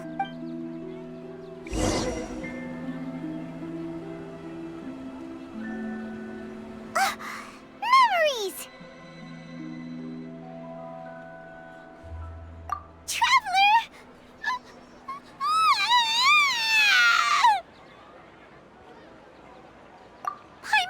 Paimon would never see you again! You just disappeared! Paimon waited for you for hours and hours at the city wall and you never came back! You promised Paimon that you were only taking a quick look! Paimon, calm down. He's here now. I don't think he understood what you were saying. Paimon doesn't care! Paimon wanted to go look for you, but you also said that Paimon should stay! Paimon was so worried and so scared the entire day!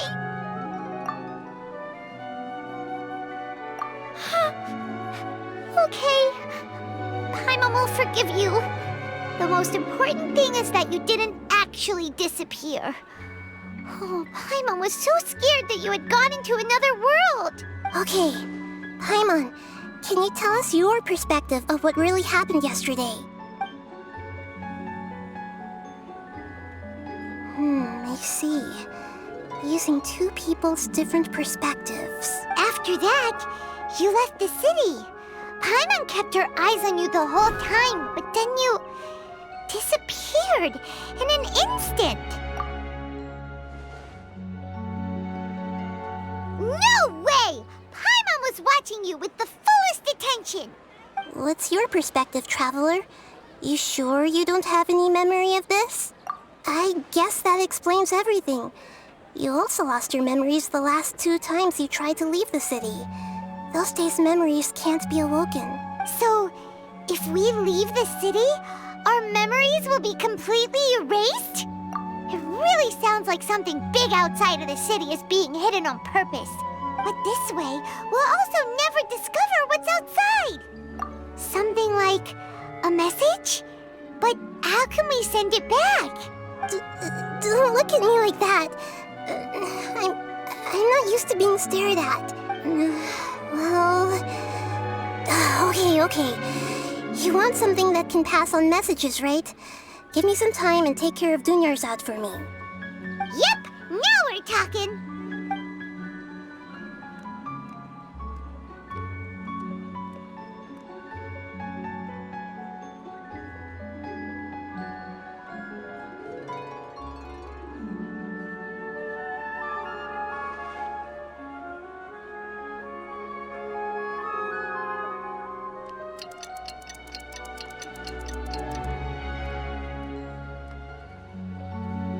I'm done. Here you go. What? Isn't this just an Akasha terminal? I made some little changes. Akasha terminals are already capable of sending messages. I just tweaked it so that it could connect to any node. To make something like this? Nahida, you really know the Akasha like the back of your hand. Anyway, we can use this now to record a message, right? Yep. I'll help you save the messages. It should be pretty easy to use. I just can't guarantee the user's status and signal coverage when they're outside the city. We'll never know until we try. At least we're taking the initiative now. Let's go then. Let's expose those sages. All right. Paimon isn't as worried about being separated since it happened once yesterday. But Paimon still isn't happy about it. Okay, see you tomorrow, Traveler. That covers everything that's happened so far. Yes. Although the signal was choppy and had some interference, we still managed to receive 2 messages from you when you were outside. Okay, now that you understand what's going on, let's hear the messages together.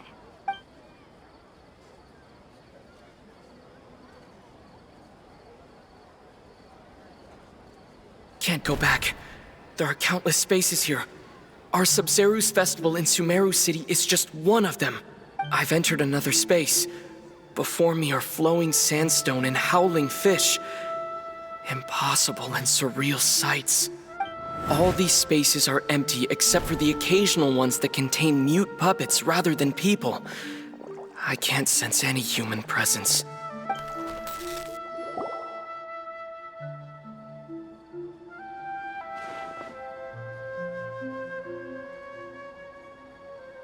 That's one heck of an info dump.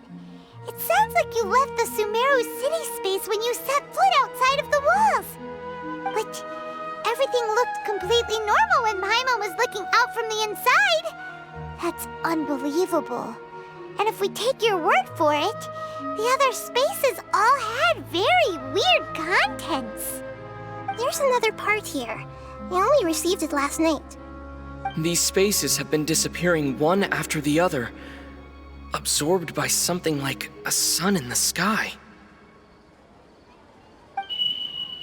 And now, even the final space has also disappeared. Behind me, a lot of spaces just appeared again from thin air. I get it now! Those spaces are actually...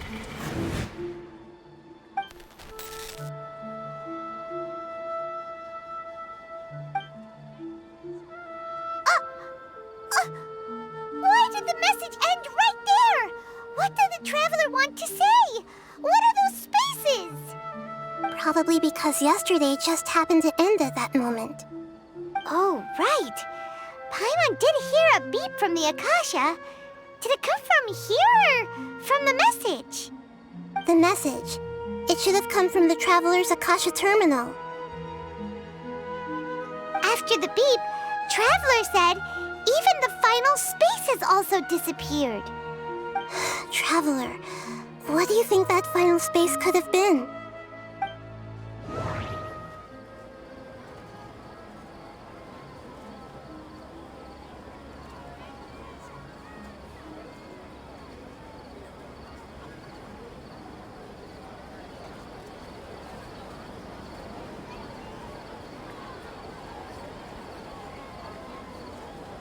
All the bizarre spaces I saw outside the city had one thing in common: a lack of human presence.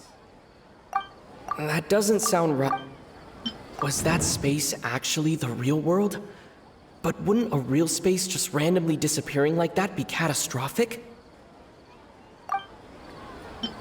My impression is that each day in this samsara only ends at the sound of that beep from the Akasha. Oh, so that's what it is! After the sound of the beep, the final space, the Sub-Zeru's festival, also disappears, and we're taken to the next day. Later on, Traveler also mentioned a bunch of new spaces materializing behind them. Do lots of new spaces appear every day? Paimon's head is spinning. Just what are these spaces anyhow? Well, consider this. For all the horrors of the Archon War, at its heart, it was just a game where a bunch of gods fought over 7 seats. So no matter how strange or spooky things may look on the surface, maybe all they point to in the end is a small and simple secret. Wow, the Archon War, huh? That's an analogy and a half.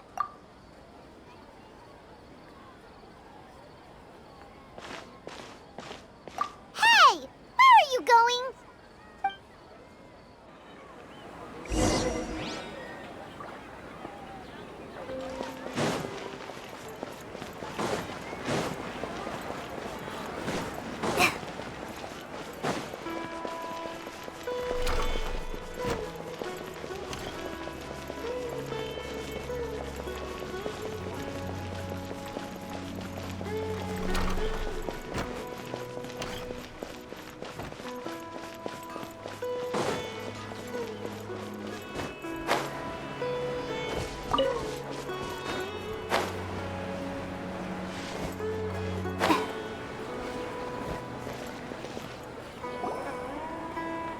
some alone time to think?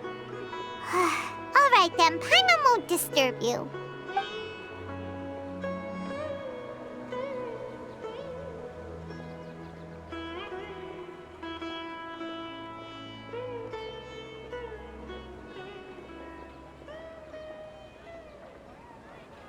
The dance of Sub-Zeros is about to begin. I'm going to go watch it. Okay. Why don't you go ahead, Dunyarzad? We still have some other stuff to do first. Okay then. See you later. Have you figured it out yet, Traveler? Time is ticking away. Awesome! What is it? Paimon wants to know. Oh, wait, no. Let's meet up with Nahida first. You can tell us both together. This time, we're gonna get to the truth.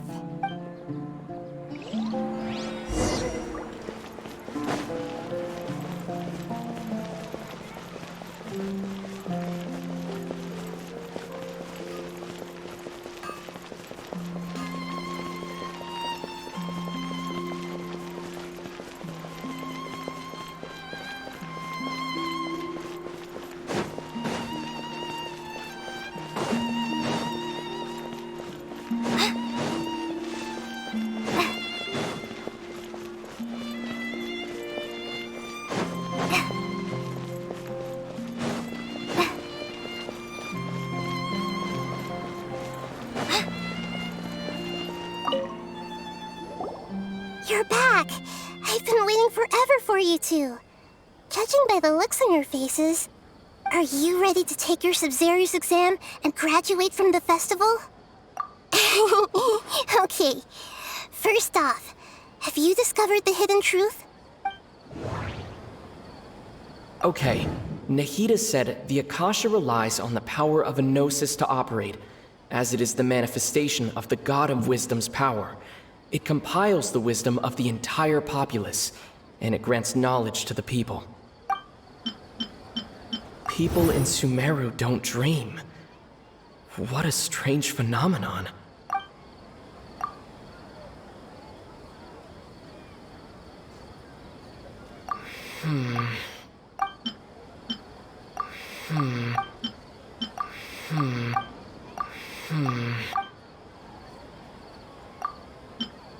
The moon, illusions, and lies. What do they all mean? All the bizarre spaces I saw outside the city had one thing in common: a lack of human presence. We've already experienced the Sub-Zero's festival many times, and the day of the festival seems to be in a perpetual samsara. Those spaces remind me of dreams, like the one I had in the Avidia Forest, except these have no sign of human presence.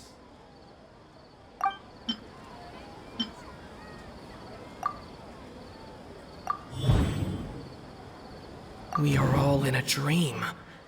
It isn't that the people of Sumeru don't dream, rather the Akasha is taking their dreams from them.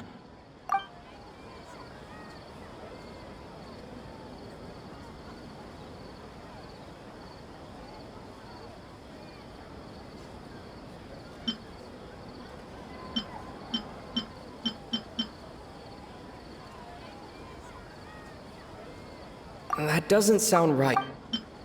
That doesn't sound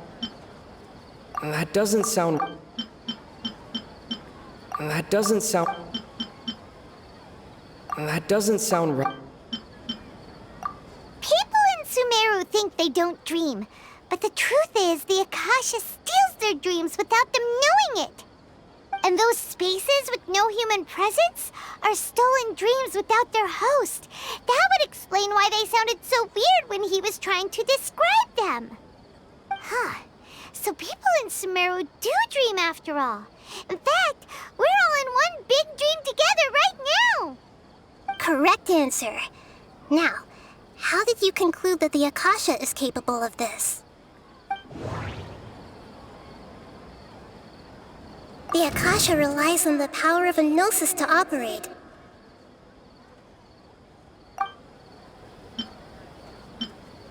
It is the manifestation of the God of Wisdom's power. It compiles the wisdom of the entire populace. And it grants knowledge to the people. That doesn't sound right. That doesn't sound... Oh, okay. Those dream-controlling creatures in the forest also get their power from the Dendro Archon, right? That would explain why the Akasha has the ability to control people's dreams, too.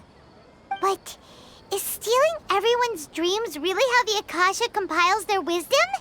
Isn't there anything more to it than that? Dreams are fantastical, complex, and full of imagination. People's brains are the most active when they're dreaming. In other words, dreams are rich bundles of human wisdom. So, in other words, the complete opposite of how Hypatia understood it. Paimon remembers her saying that the sages think dreams are foolish delusions, and the fact that no one dreams is a blessing from Greater Lord Rukkhadevata. So it was all a dirty trick? The real story is that the sages from the Academia are using the Akasha to steal people's dreams for their own use, huh? Oh?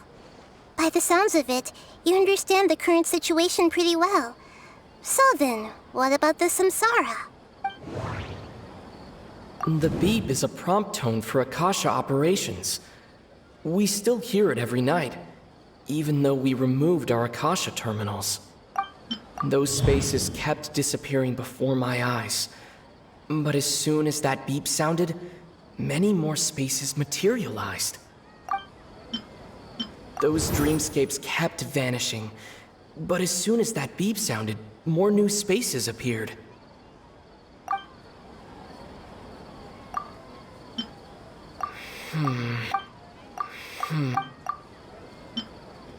The Grand Sage said, "Go celebrate the birth of that god to your heart's content." Did he mean something more? My mind feels exhausted, even though I haven't done too much thinking. What is going on? We've already experienced the Sub-Zerus festival many times, and the day of the festival seems to be in a perpetual samsara.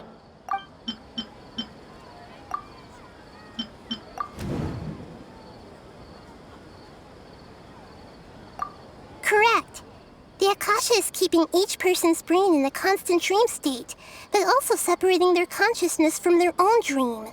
Their disembodied consciousness is placed inside the collective dream of the Sub-Zerus festival along with everyone else's, while their now vacant dreams are harvested by the Akasha. No one is any the wiser as another day passes in the dream, and so begins another samsara cycle. People wake up to yet another dream about the Sub-Zerus festival. The dreams that belong to them are once again harvested by the Akasha, and so it continues. So, this is like a dream factory, and the Akasha is a dream harvesting machine. Did Paimon get that analogy right? Very good, Paimon. Using analogies well is an excellent habit to get into. Okay, so that beep we keep hearing is actually from our real-life Akasha terminals. Taking off our terminals in this dream doesn't do anything. All right, last question. Who am I?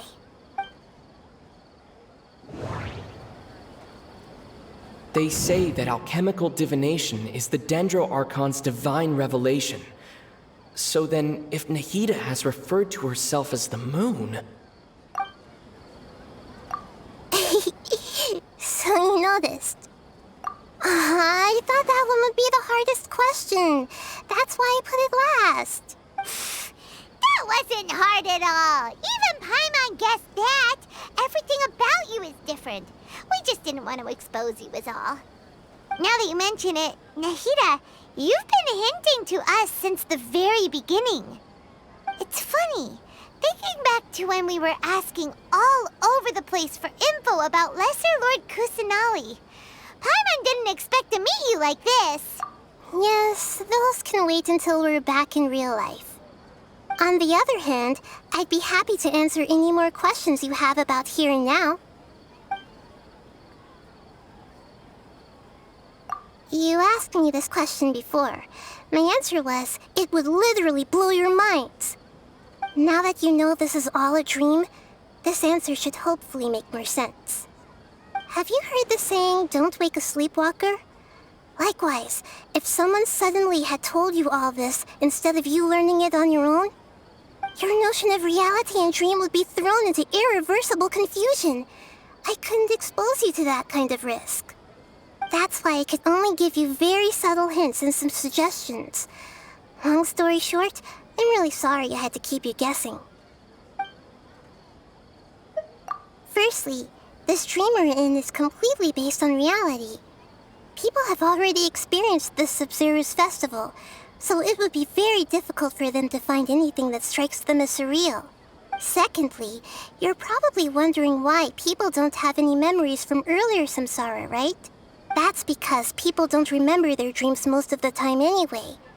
And in any case, their actual dreams are being taken away from them by the Akasha. So whenever they wake up in this dream of the Sabzeruz festival, they don't remember anything from their previous identical dream. That reminds Paimon.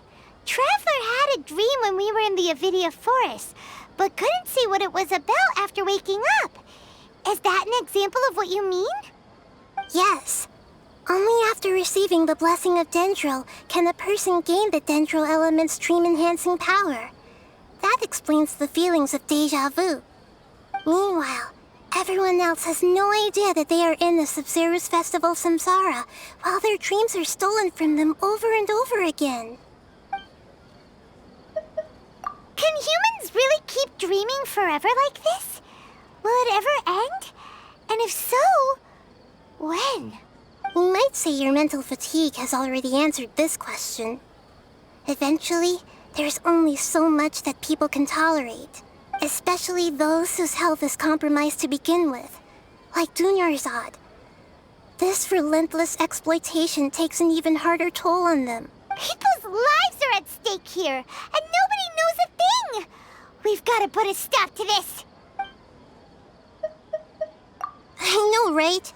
Why did they have to base this dream on my birthday? Could it really just be a coincidence? Even you don't know the reason? Wow, now that's strange. The Academia sages are determined to harvest lots of dreams in a short time, no matter the cost. They have to be up to no good. Unfortunately, I don't know anything about it. Traveler, do you have any information?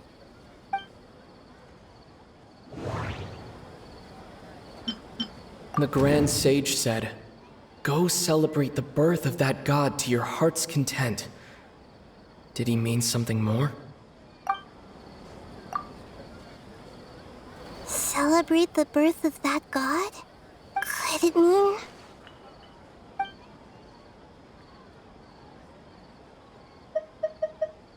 deceiving the people of Sumeru with no regard for their safety?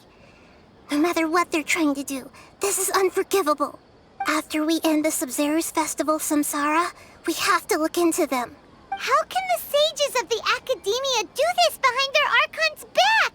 This is ridiculous! In the end, I'm just the moon. The real sun is long gone. A sun and a moon? Nahida's talking in riddles again.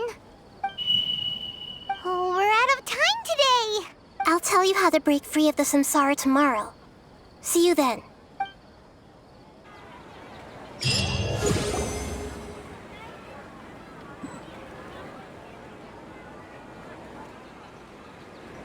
Good morning, Nahida. Wait.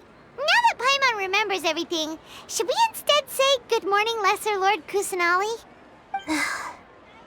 Hey! What's wrong, Nahida? You don't look too good. I'm afraid that what you're thinking right now is correct. Did Dunyarzad already disappear? No way! Are we too late? The real Dunyarzad's consciousness has indeed disappeared. It can no longer endure the constant dream harvesting. Paimon can't believe it. Wait, so what about that other Dunyarzad? Just what is she? Is she also going to disappear? She's actually something like a puppet, but not completely. The real Dunyarzad's consciousness could no longer keep playing her role in this dream. So another Dunyarzad appeared to replace her in the dream. Just like the grass and the trees, that Dunyarzad is just a building block of the dream that helps to keep it going. But personality-wise, she's nothing like the real Dunyarzad.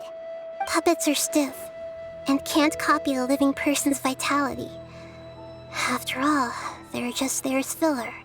You know, speaking of which, the old Dunyarzad might not have been too different from a puppet. Dunyarzad truly believed that she met you within her consciousness, and it was you who inspired her. So you do remember her after all. Yes. Back then, her family was overly protective of her. No one cared about her personality or thoughts. It was as if she only lived to stall her Elazar. I just gave her a little wisdom so she could look at life in a new way. So that she could be her own person. But even so, she's still far from it. I'm still a long way off from being a real Archon. I couldn't even save her. If I were a competent Archon, I wouldn't have let my most faithful follower die at the Sabzeruz festival with so many regrets. Please don't beat yourself up over it, Nahida. It's the sage's fault, and theirs alone. I'm not beating myself up. All I did was to rationally observe the distance between myself and a real Archon. Don't be like that, Nahida. Even real Archons are still allowed to be sad. To prevent more tragedies like this, we must end the samsara as soon as possible. Great, but how do we do that? Although the Sabzeruz festival dream is under the Akasha's control, only humans can dream. Even the Akasha is unable to create them. That means this dream belongs to a host who created it. Huh? So, how should we find that person? Well, if this is someone's dream, then everything here must come from deep within their consciousness. Which means, with the power of imagination, they can change anything in this dream. Imagination? What do you mean by that? Imagination means breaking through what you perceive as normal. Like when a server at a tavern brings a plate to you, you'd naturally assume that food is on it. However, if you're the dream's host and you become aware that you're dreaming, when you imagine gold and more on the plate, the dream will respond in kind, and the server really will bring you gold and mora. But right now, our host is unaware that this is a dream. No matter how many times they're served, it will always be food. Find some way to make that person realize that they're dreaming. Usually, once that happens, the person will wake up and the dream samsara will be broken. How are we going to find them, though? If it could be anyone, it'd be like looking for a needle in a haystack. And even if we did find them, how are we supposed to make them realize they're dreaming?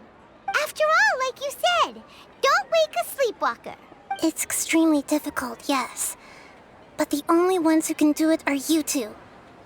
Remember, everything you've achieved up to this point has all been for the sake of finding the host and ending the samsara.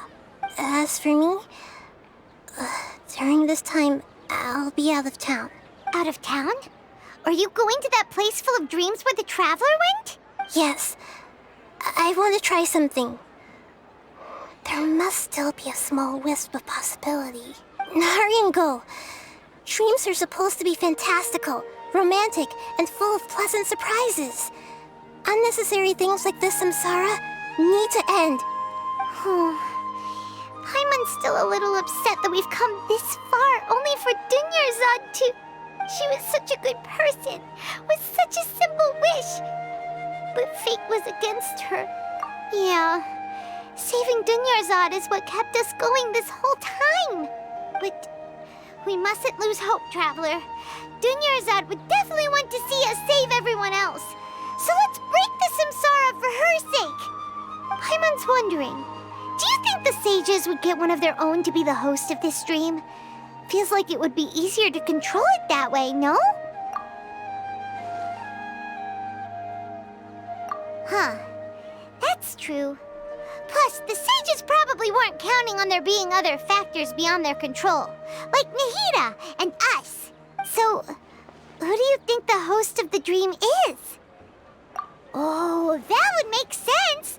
Ferris, the Knight of Flowers, is a symbol of the whole Sub-Zero's festival, right? Pretty core character.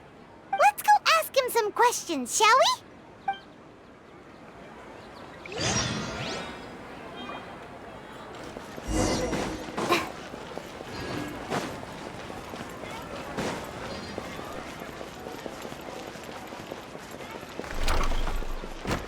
When will I be able to see Miwu perform again?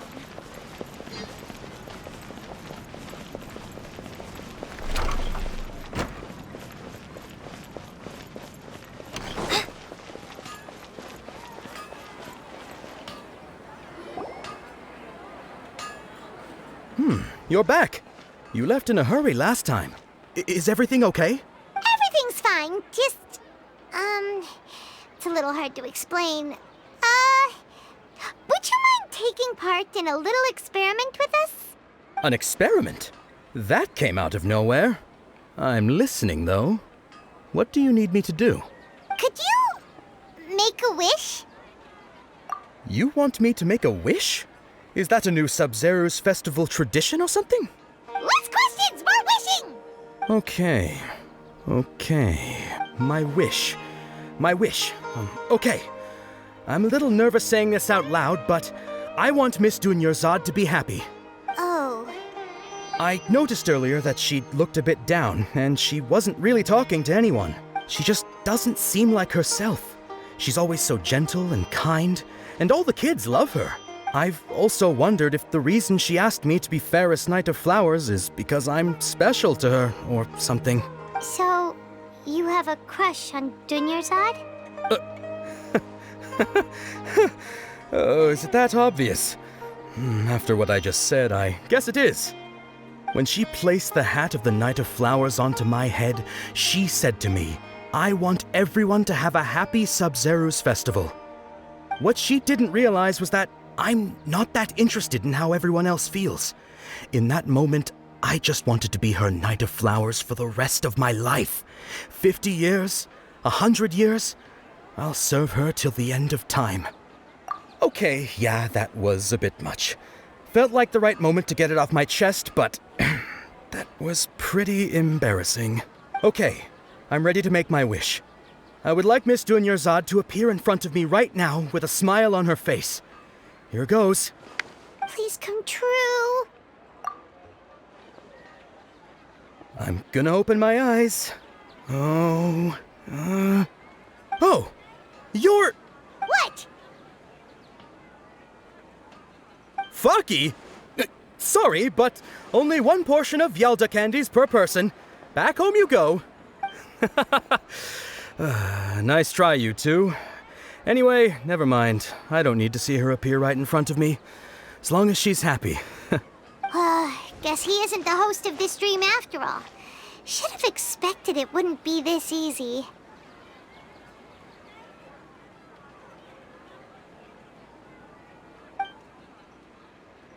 It seems like everyone who knows Dunyarzad loves her. But none of them has any idea that she... My lady, step back. That sounds like Dia! Oh, right. This is when Dunyarzad bumps into the kidnappers. Huh? But Dia can handle them. Hey, Traveler!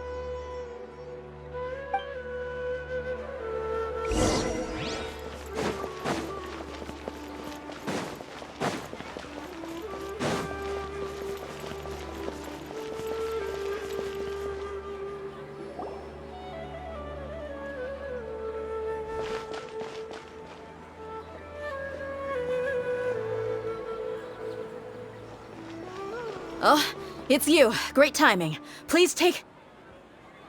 Hey, this is my job. The homie Yannis pay me, not you. You... Fine, all right. Knock yourself out.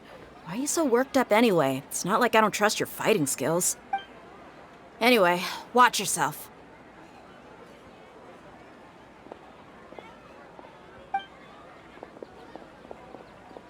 So you got yourself some backup. Suit yourself. You're going down!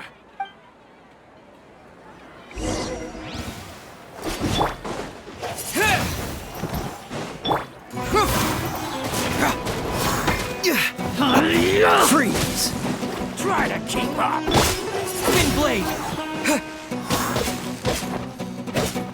Take no more tricks up your sleeve!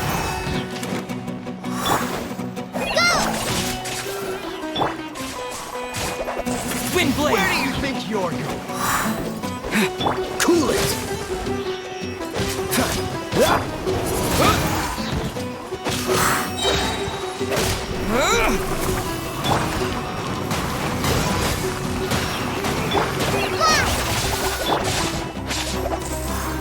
Wind blade!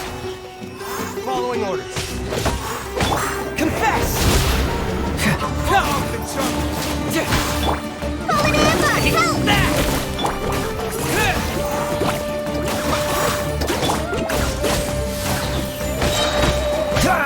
This moment will be frozen.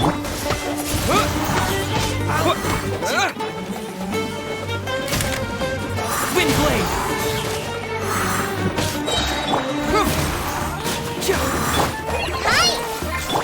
Freeze!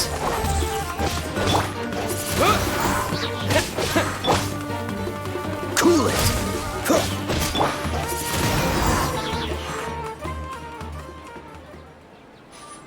Traveler, were you just taking your anger out on those guys? You and Nahida both. Dunyarzad wouldn't want to see you two like this. Oh, and speaking of her, Paimon just remembered something. Remember how during the first Sub-Zero's festival, before the Samsara started, we came here with Dunyarzad because she wanted to pick something up? She said it was because she had forgotten something. Okay, so Paimon's memory is working so far. Anyway, Paimon also remembers that she is staying somewhere around here. She pointed it out to us the night before the Sub-Zero's festival. Yeah, even if it's only a tiny clue, it'll probably still help us more than this needle in a haystack search. This is the place. It's rude to enter other people's spaces without permission, but desperate times call for desperate measures. Hey, the windows are unlocked. Okay, Paimon's gonna take a peek inside.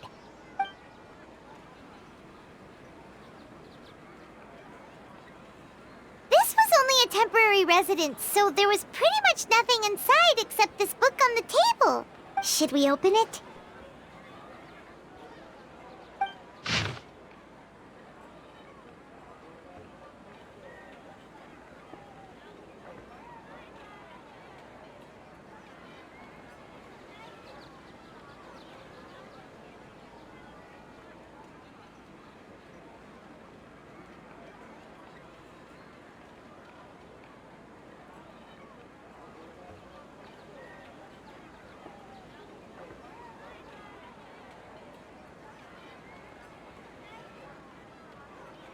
Wow, Dunyarzad wrote all of this. Sounds like she was always thinking of us even while we were away.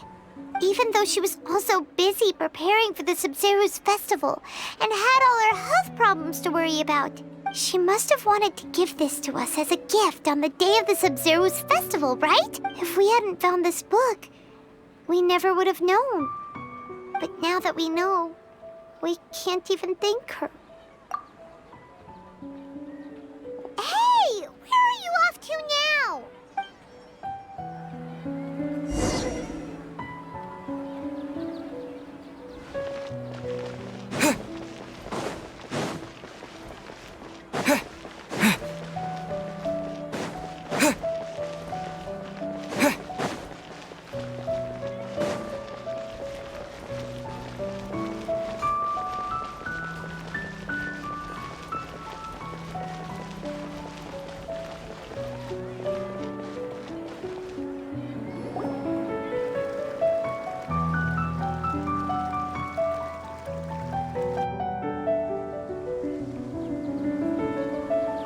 Dunyarzad's puppet.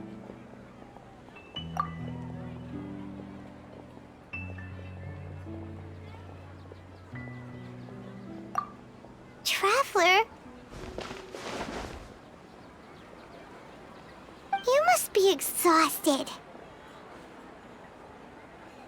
Come to think of it, we've been stuck in this place for a really, really long time. Heck, even the last time we were chatting happily with Dunyarzad feels like an eternity ago.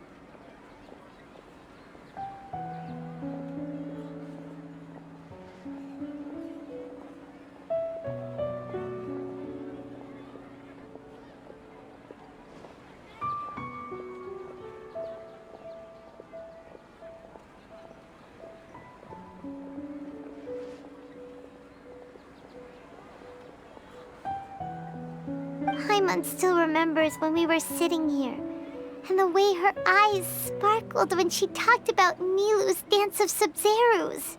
There will always be frustrations in life, but I know that the point of living is not to leave behind any regrets.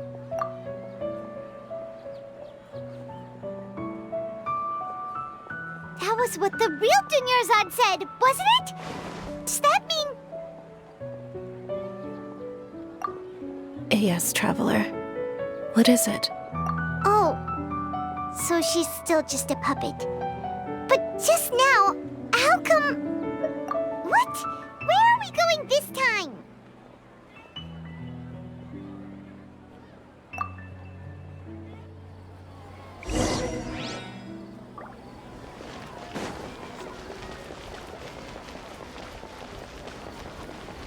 Add Astro...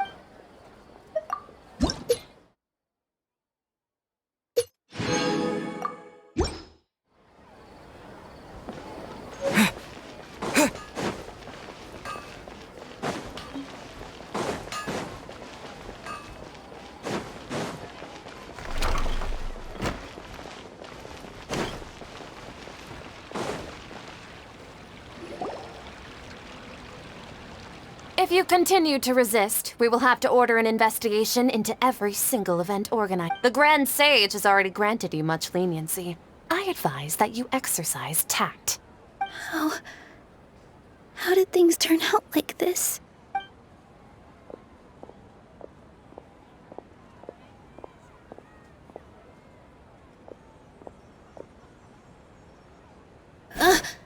Traveler? You don't have to get involved. He's a sage from the Academia. I don't want to drag you into this. Traveler? Traveler? What the heck are you doing? If you get arrested by the Academia, that's another day gone to waste!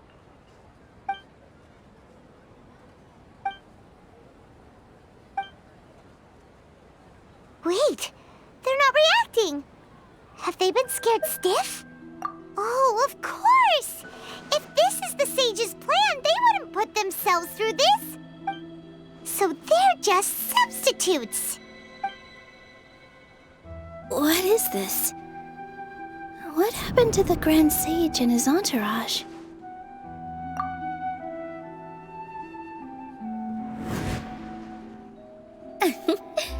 Like I said, they symbolize the goddess of flowers.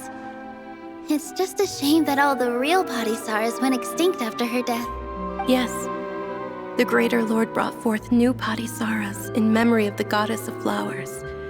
But she ultimately could never truly replicate that beautiful shade of purple.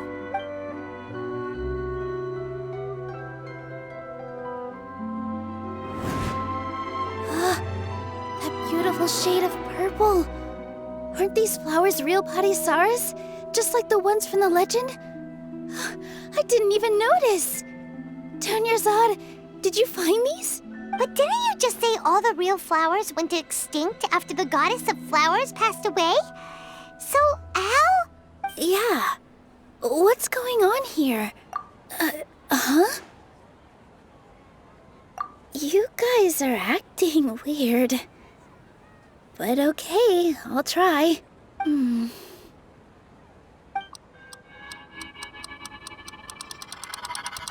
Hey! They disappeared! So Nilou's the host! What a surprise! Purple Patisaras don't exist in the real world anymore. But in Nilou's subconscious, they can appear as decorations on the stage. It's just like the example Nahida told us. People assumed there will be food on a plate, and Nilu assumed there would be real Patisaras in the flower pots. So when you saw the flowers, you instantly knew it was Nilu? But if we want to end the samsara, we need the host to become aware that they're dreaming. How should we make Nilu realize that? Am I dreaming? Huh? So I'm right. Is this Lesser Lord Kusanali responding to our celebration of the Sabzeruz festival? Wrong guess, but you aren't completely wrong either. The point is, what made you think this is a dream? As far as you know, people in Sumeru don't dream, right? Yeah, but have you heard the tale of the first sage? To prevent a calamity, he went on a journey to find the Dendro Archon. Ooh, sounds familiar. Dunyarzad told us a story like that when we first arrived in Sumeru City. So it was about the first sage, huh? Yep, but in the part you heard, he hadn't become the first sage yet. There's more to the story. His piety and wisdom were acknowledged by the Dendro Archon, and she finally gave her blessing to him.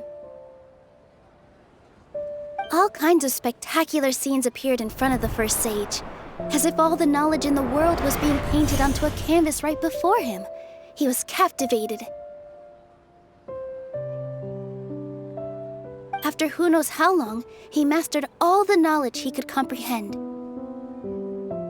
Afterward, he said to the Dendro Archon, "I miss my parents, my wife, and my children. I've been away from home for far too long. They must be worried." The Dendro Archon smiled. The next second, the sage found himself lying in his bed, as if he had just woken up from a dream. His wife, lying next to him, said, "You're off to search for the Dendro Archon today, aren't you? Have a safe journey, my love." In the end, the first sage took care of many disasters in Sumeru City and founded the Academia. What a happy ending. So, the first sage was dreaming ever since the beginning of the story? He never went on his journey? Yes, but his faith and determination were conveyed to the Dendro Archon, so she blessed him in the form of a dream. Paimon understands where you're coming from now. That's a really interesting connection. But we really gotta wake up soon, like the sage in the story. I see. Well, it just so happens that today's Sabzeruz festival is almost over too.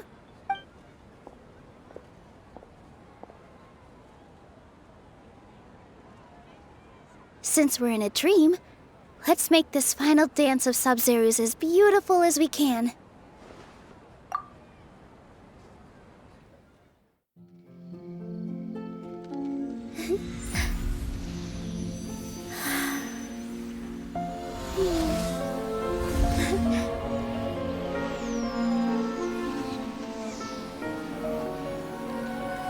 The wait is over, everyone. I dedicate this to our god, the dance of Sabzeruz.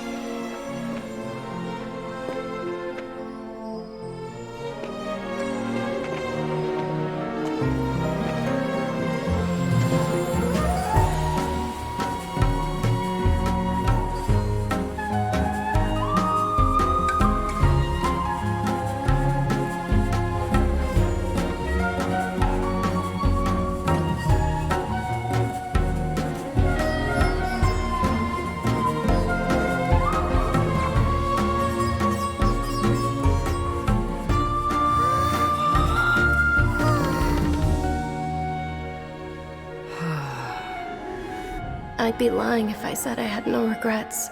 I would have loved to see Nilu's dance.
Paimon feels like she's been asleep for the longest time. Paimon's head feels super heavy. Did we oversleep? Do you even remember going to sleep last night? Paimon thinks it was after the Sub-Zero's festival. The Sub-Zero's festival! Have we finally escaped from the Sub-Zero Samsara? Quick! Take off your Akasha terminal!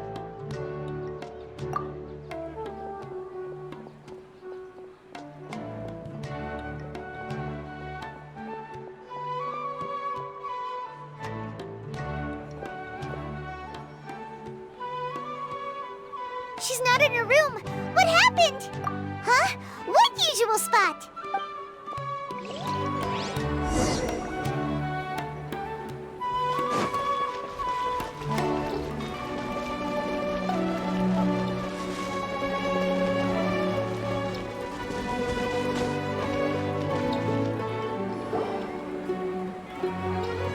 Well done, Traveler and Paimon. And thank you, Dunyarzad, for organizing the Sub-Zero's festival for me. I'm sorry, who are... Dunyarzad! You're okay! Oh, don't scare us like that! Oh, Traveler Paimon. I have something amazing to tell you. I just had a dream. And I saw Nilou performing the dance of Sub-Zeros.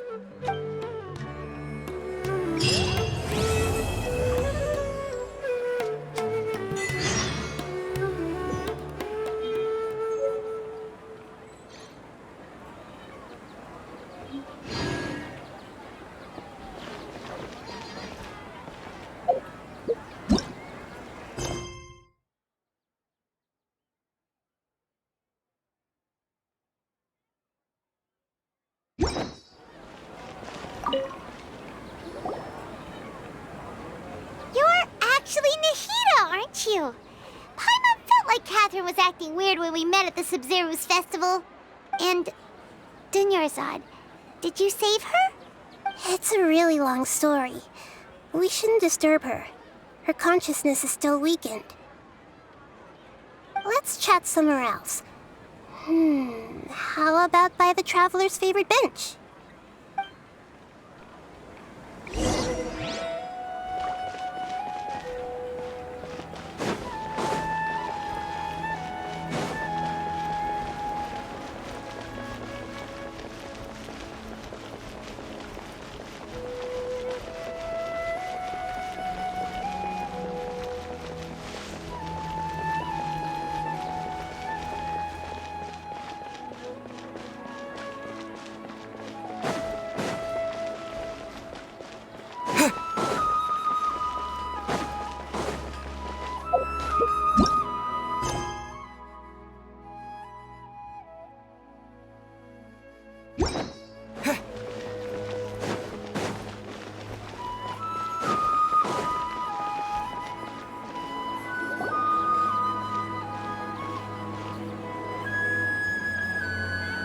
Let's talk about Dunyarzad first. It's such a relief that she's all right. After we parted on the last day of the Sub-Zero's festival, I left the city and saw what the Traveler had described. Among the countless dreams, I found one that was growing fainter and fainter. This proved my suspicion. Once Dunyarzad could no longer bear the Akasha harvesting her dreams, her consciousness began to dissipate. But this also meant it escaped the Akasha's control. Such a small fragment of consciousness can't last for very long, though. It will return to its original dream, where both will gradually fade until they completely disappear. I used all the power I had to keep her dying dream alive as long as possible, but it still wouldn't have lasted for much longer if it hadn't been for you two breaking the samsara. So it looks like we did manage to save Dunyarzad in the end. And not a moment too soon. Huh? Why are you two smiling so happily? I thought you'd be so moved that you'd start crying. I need to spend more time observing human emotions. Both are fine. Everyone reacts differently. All right. You two must have a lot of other questions for me, right? After all, you saved my faithful believer. As your reward, I will answer any and all questions. At the Avidia Forest, there was this incense that made the traveler fall unconscious and dream of a huge tree and a red sky. You also heard someone's voice, right? It said world and forget me. Yeah, so you do know! We've been wanting to ask you what that was about, and if the red sky was related to Conria. It seems like the traveler established a connection to Irminsul. That was a message left by Greater Lord Rukkhadevata's residual consciousness in Irminsul. Perhaps her last memory before she died. As you two probably know, Greater Lord Rukkhadevata disappeared after the disaster in Conria. The timings of these events do line up, so your suspicions are reasonable. A message from Greater Lord Rukkhadevata? We thought it was from King Deshret. King Deshret? That god who died even longer ago? Some present-day desert dwellers still worship him. You probably just heard some of their conspiracies. Okay, so what does the message mean? I still haven't managed to decipher it. Even the Akasha isn't currently capable of doing that. Greater Lord Rukkhadevata's residual consciousness in Irminsul seems to be contaminated with something that has a very dangerous aura to it. Many devoted scholars go mad as soon as they connect their consciousness. I've warned the Academia about this many times, but people still keep falling victim to it. But I believe this is the key to saving Irminsul. That's why I've kept trying to decipher it. So the tree in the vision was Irminsul? Oh, Tainari also said that Irminsul is sick! Is it because of the contaminated consciousness? But even if you can't figure out what that vision was all about, it seems like our search for you was all in vain. The Traveler wasn't affected after coming in contact with that consciousness. I've never seen anyone like that. With you here, we may have a chance at deciphering it. No, we must decipher its secrets. I've already eliminated all other factors that might affect Irminsul. This is the only one left. This puzzle has life and death at stake. It could determine Irminsul's fate, as well as Tevat's. To be accurate, I'm using the Akasha as a medium to occupy Catherine's consciousness. How did you do that? Poor Catherine. Does this mean you can also occupy other people's consciousnesses? Theoretically, I can enter anyone's mind as long as they're wearing their Akasha terminal. The Akasha is the legacy of Greater Lord Rukkhadevata. As Lesser Lord Kusanali and the first Akasha terminal, my consciousness has always been linked to the Akasha. I've always respected my people's free will, so I've never actually occupied their consciousness. When necessary, I just borrow this bionic Snezhnayan puppet. Hold on. Did we just learn some deep, dark secret? So Catherine is... No wonder Paimon felt something was off about her. What about your own body? Why do you need to borrow other people's? Don't you live in the sanctuary of Surasthana? That story begins a long time ago. After Greater Lord Rukkhadevata disappeared, the sages found my newly born self and took me back to Sumeru. At that time, I was young and weak. The sages kept me in the sanctuary of Surasthana, ostensibly for the sake of protecting me. But I've hardly heard from them since. However, I do understand that they had hoped to find Greater Lord Rukkhadevata instead of me, a symbol of her passing. So, the sages basically put their new Archon under house arrest? How dare they! Why don't you teach them a lesson, Nahida? In some ways, they aren't wrong. Greater Lord Rukkhadevata was omniscient and omnipotent. Even after her death, the Akasha is still empowering this nation. And I'm still really far away from being able to call myself the God of Wisdom. Moreover, the Academia is also more proficient at governing this country. My existence has little meaning. Yeah, you got a lot photographers. Just look at the Sub-Zero's festival. Everyone who showed up truly loves you. Thank you for the kind words. But I honestly don't need physical freedom as long as I can connect my consciousness to the Akasha. Trying to find a way to save Irminsul is my life's mission and top priority. I will work on that, and try to live up to being a deity in the meantime. Every once in a while, I will also take up the duties of the God of Wisdom and enlighten a lost soul here and there. Doing all that should be enough. There has never been any big problems with the Academia's governance of Sumeru. This is the first time I've seen them step out of line. I wonder what caused them to go down this path, and what they hope to achieve. Even though the city's residents haven't noticed anything strange, if the Traveler hadn't broken the Sub-Zero's samsara, the situation could have become dire. I tried to do some investigating in the Akasha, but I couldn't find anything suspicious. And all the people of interest seem to purposely avoid wearing their Akasha terminals. I think they're deliberately trying to hide something. Oh, that reminds Paimon. In Gandharvaville, there was a sage who had invited Tainari to join some kind of project. Could it be related? Regardless, I need to first investigate the sage's motives, make things right, and punish them if needed. But I'll have to be discreet, or they'll see me coming. You mean how the Akasha stops you from having dreams? Yeah, it's been such a long time. No one's noticed something's up? It's not that no one noticed. It's more like no one cared. Ultimately, it's all rooted in the sage's misdirection.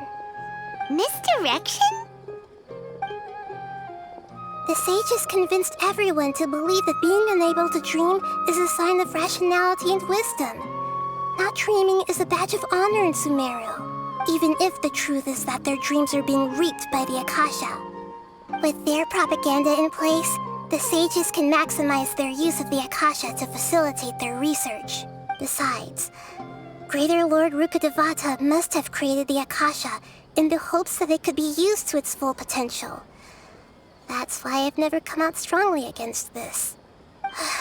Anyway, the perspective advocated by the sages drowned out any voices of doubt. By now, even those who never use Akasha terminals find it too shameful and embarrassing to talk about their dreams. Got it! I hope my answers were satisfactory, seekers of knowledge. To be honest, maintaining Dunyarzad's fading dream took a lot of mental energy. I think I may need to rest for a while. Oh, and you don't need to worry too much about the sage's activities for now. The Akasha won't be able to conduct another project on the scale of the Sub-Zero's samsara in the immediate future. Go and get some sleep. Leave everything to us. What a relief. This is truly the most exhausting birthday I've ever had. Traveler? Paimon? Why am I here? Do either of you know? Maybe you were sleepwalking. You know you can't wake up a sleepwalker. We happened to walk by, so we thought we'd wait for you to wake up. I see. I should visit my maintenance personnel sometime. Oh, I'm fine. I better go. Thank you. We've spent quite some time in Sumeru City, but ever since we last said goodbye to Lesser Lord Kusanali, we haven't heard anything from her. Oh, we can't just keep waiting around like this. Let's go find Catherine and pick up some work so we can at least keep ourselves busy.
Can't you give me a better prize? Dandelions?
We have put in much work of late at...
If you ever have it...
Freeze!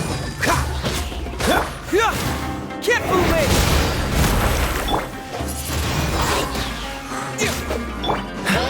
Dodge this!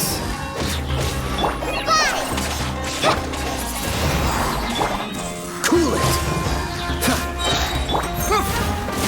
Oh, so sorry. Ha! Ah!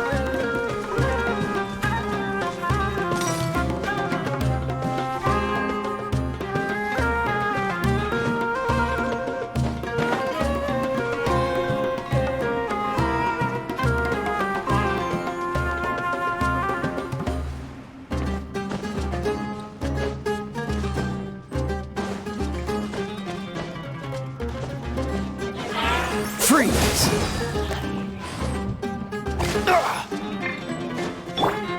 Disappear!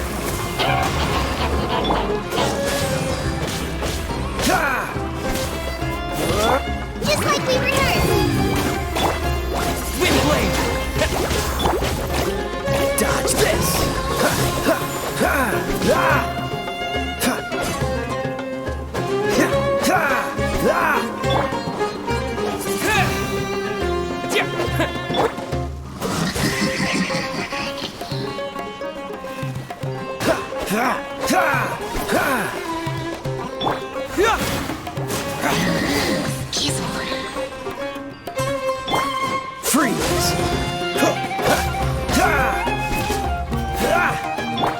Wind blade! Cool it! Don't get frostbite! Dodge this!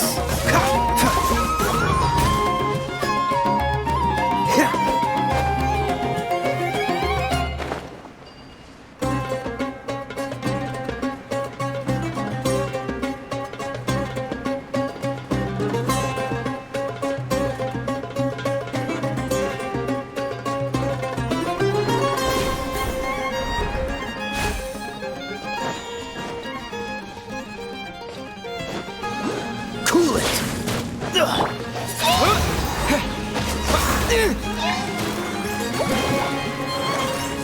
This is not the end. Hey! Really? I've been outsmarted.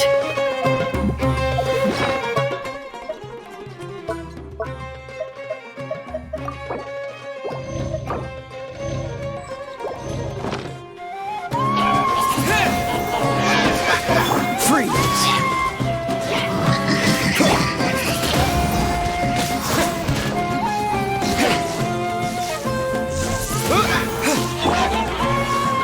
Cool it!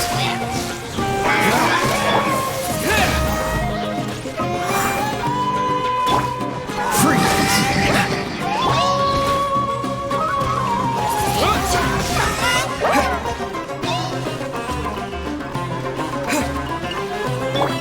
Cool it!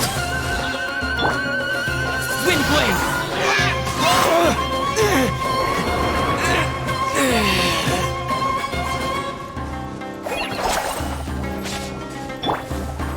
Freeze!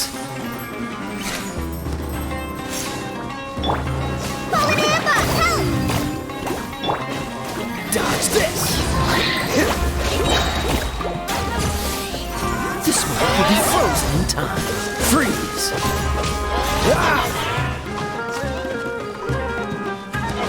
Cool it!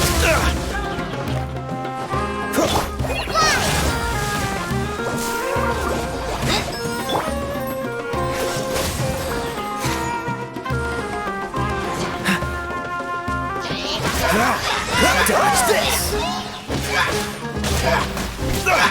You're getting on my nerves. I'm not done.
Discombobulating.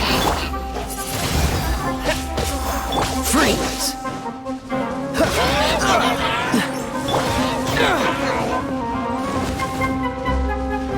Cool it!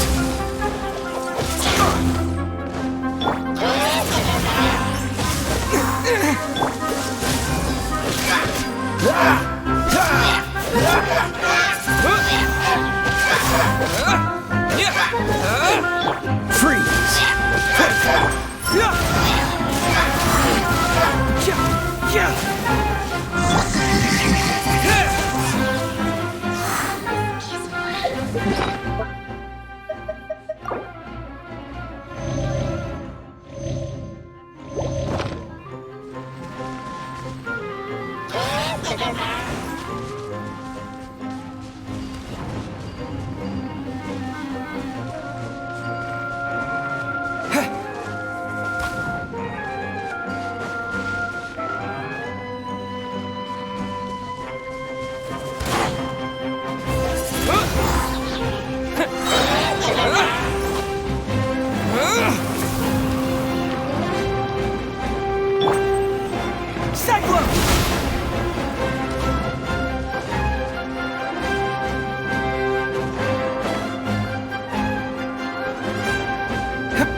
Dodge this!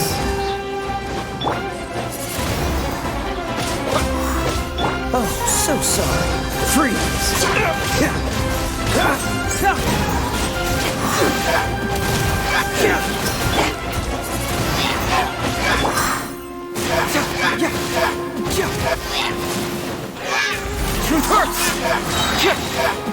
Confess!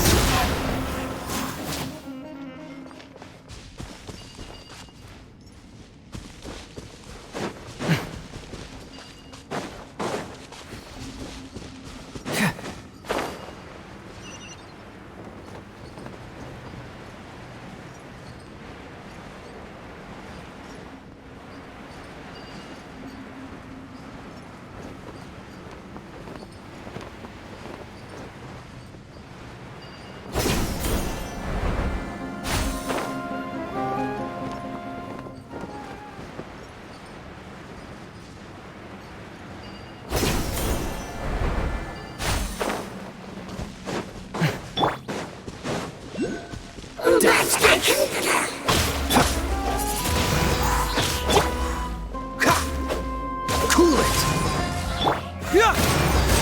Just like we rehearsed! Dodge this!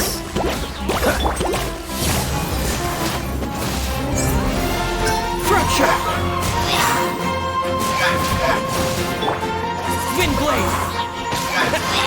Freeze!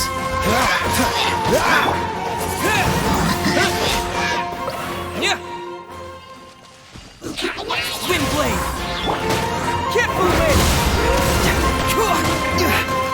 This moment will be frozen in time. Cool it! That was unexpected.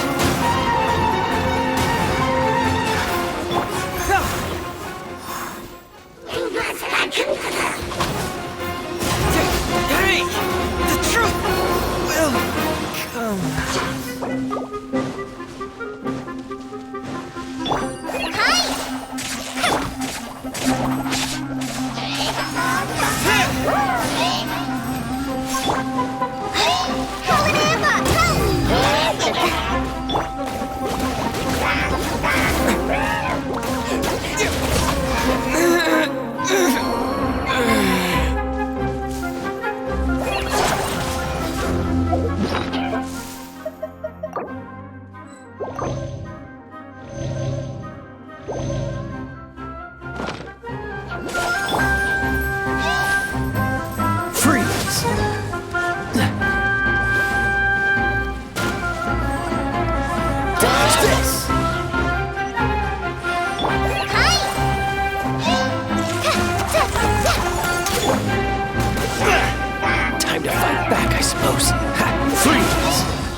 This doesn't look good.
Huh!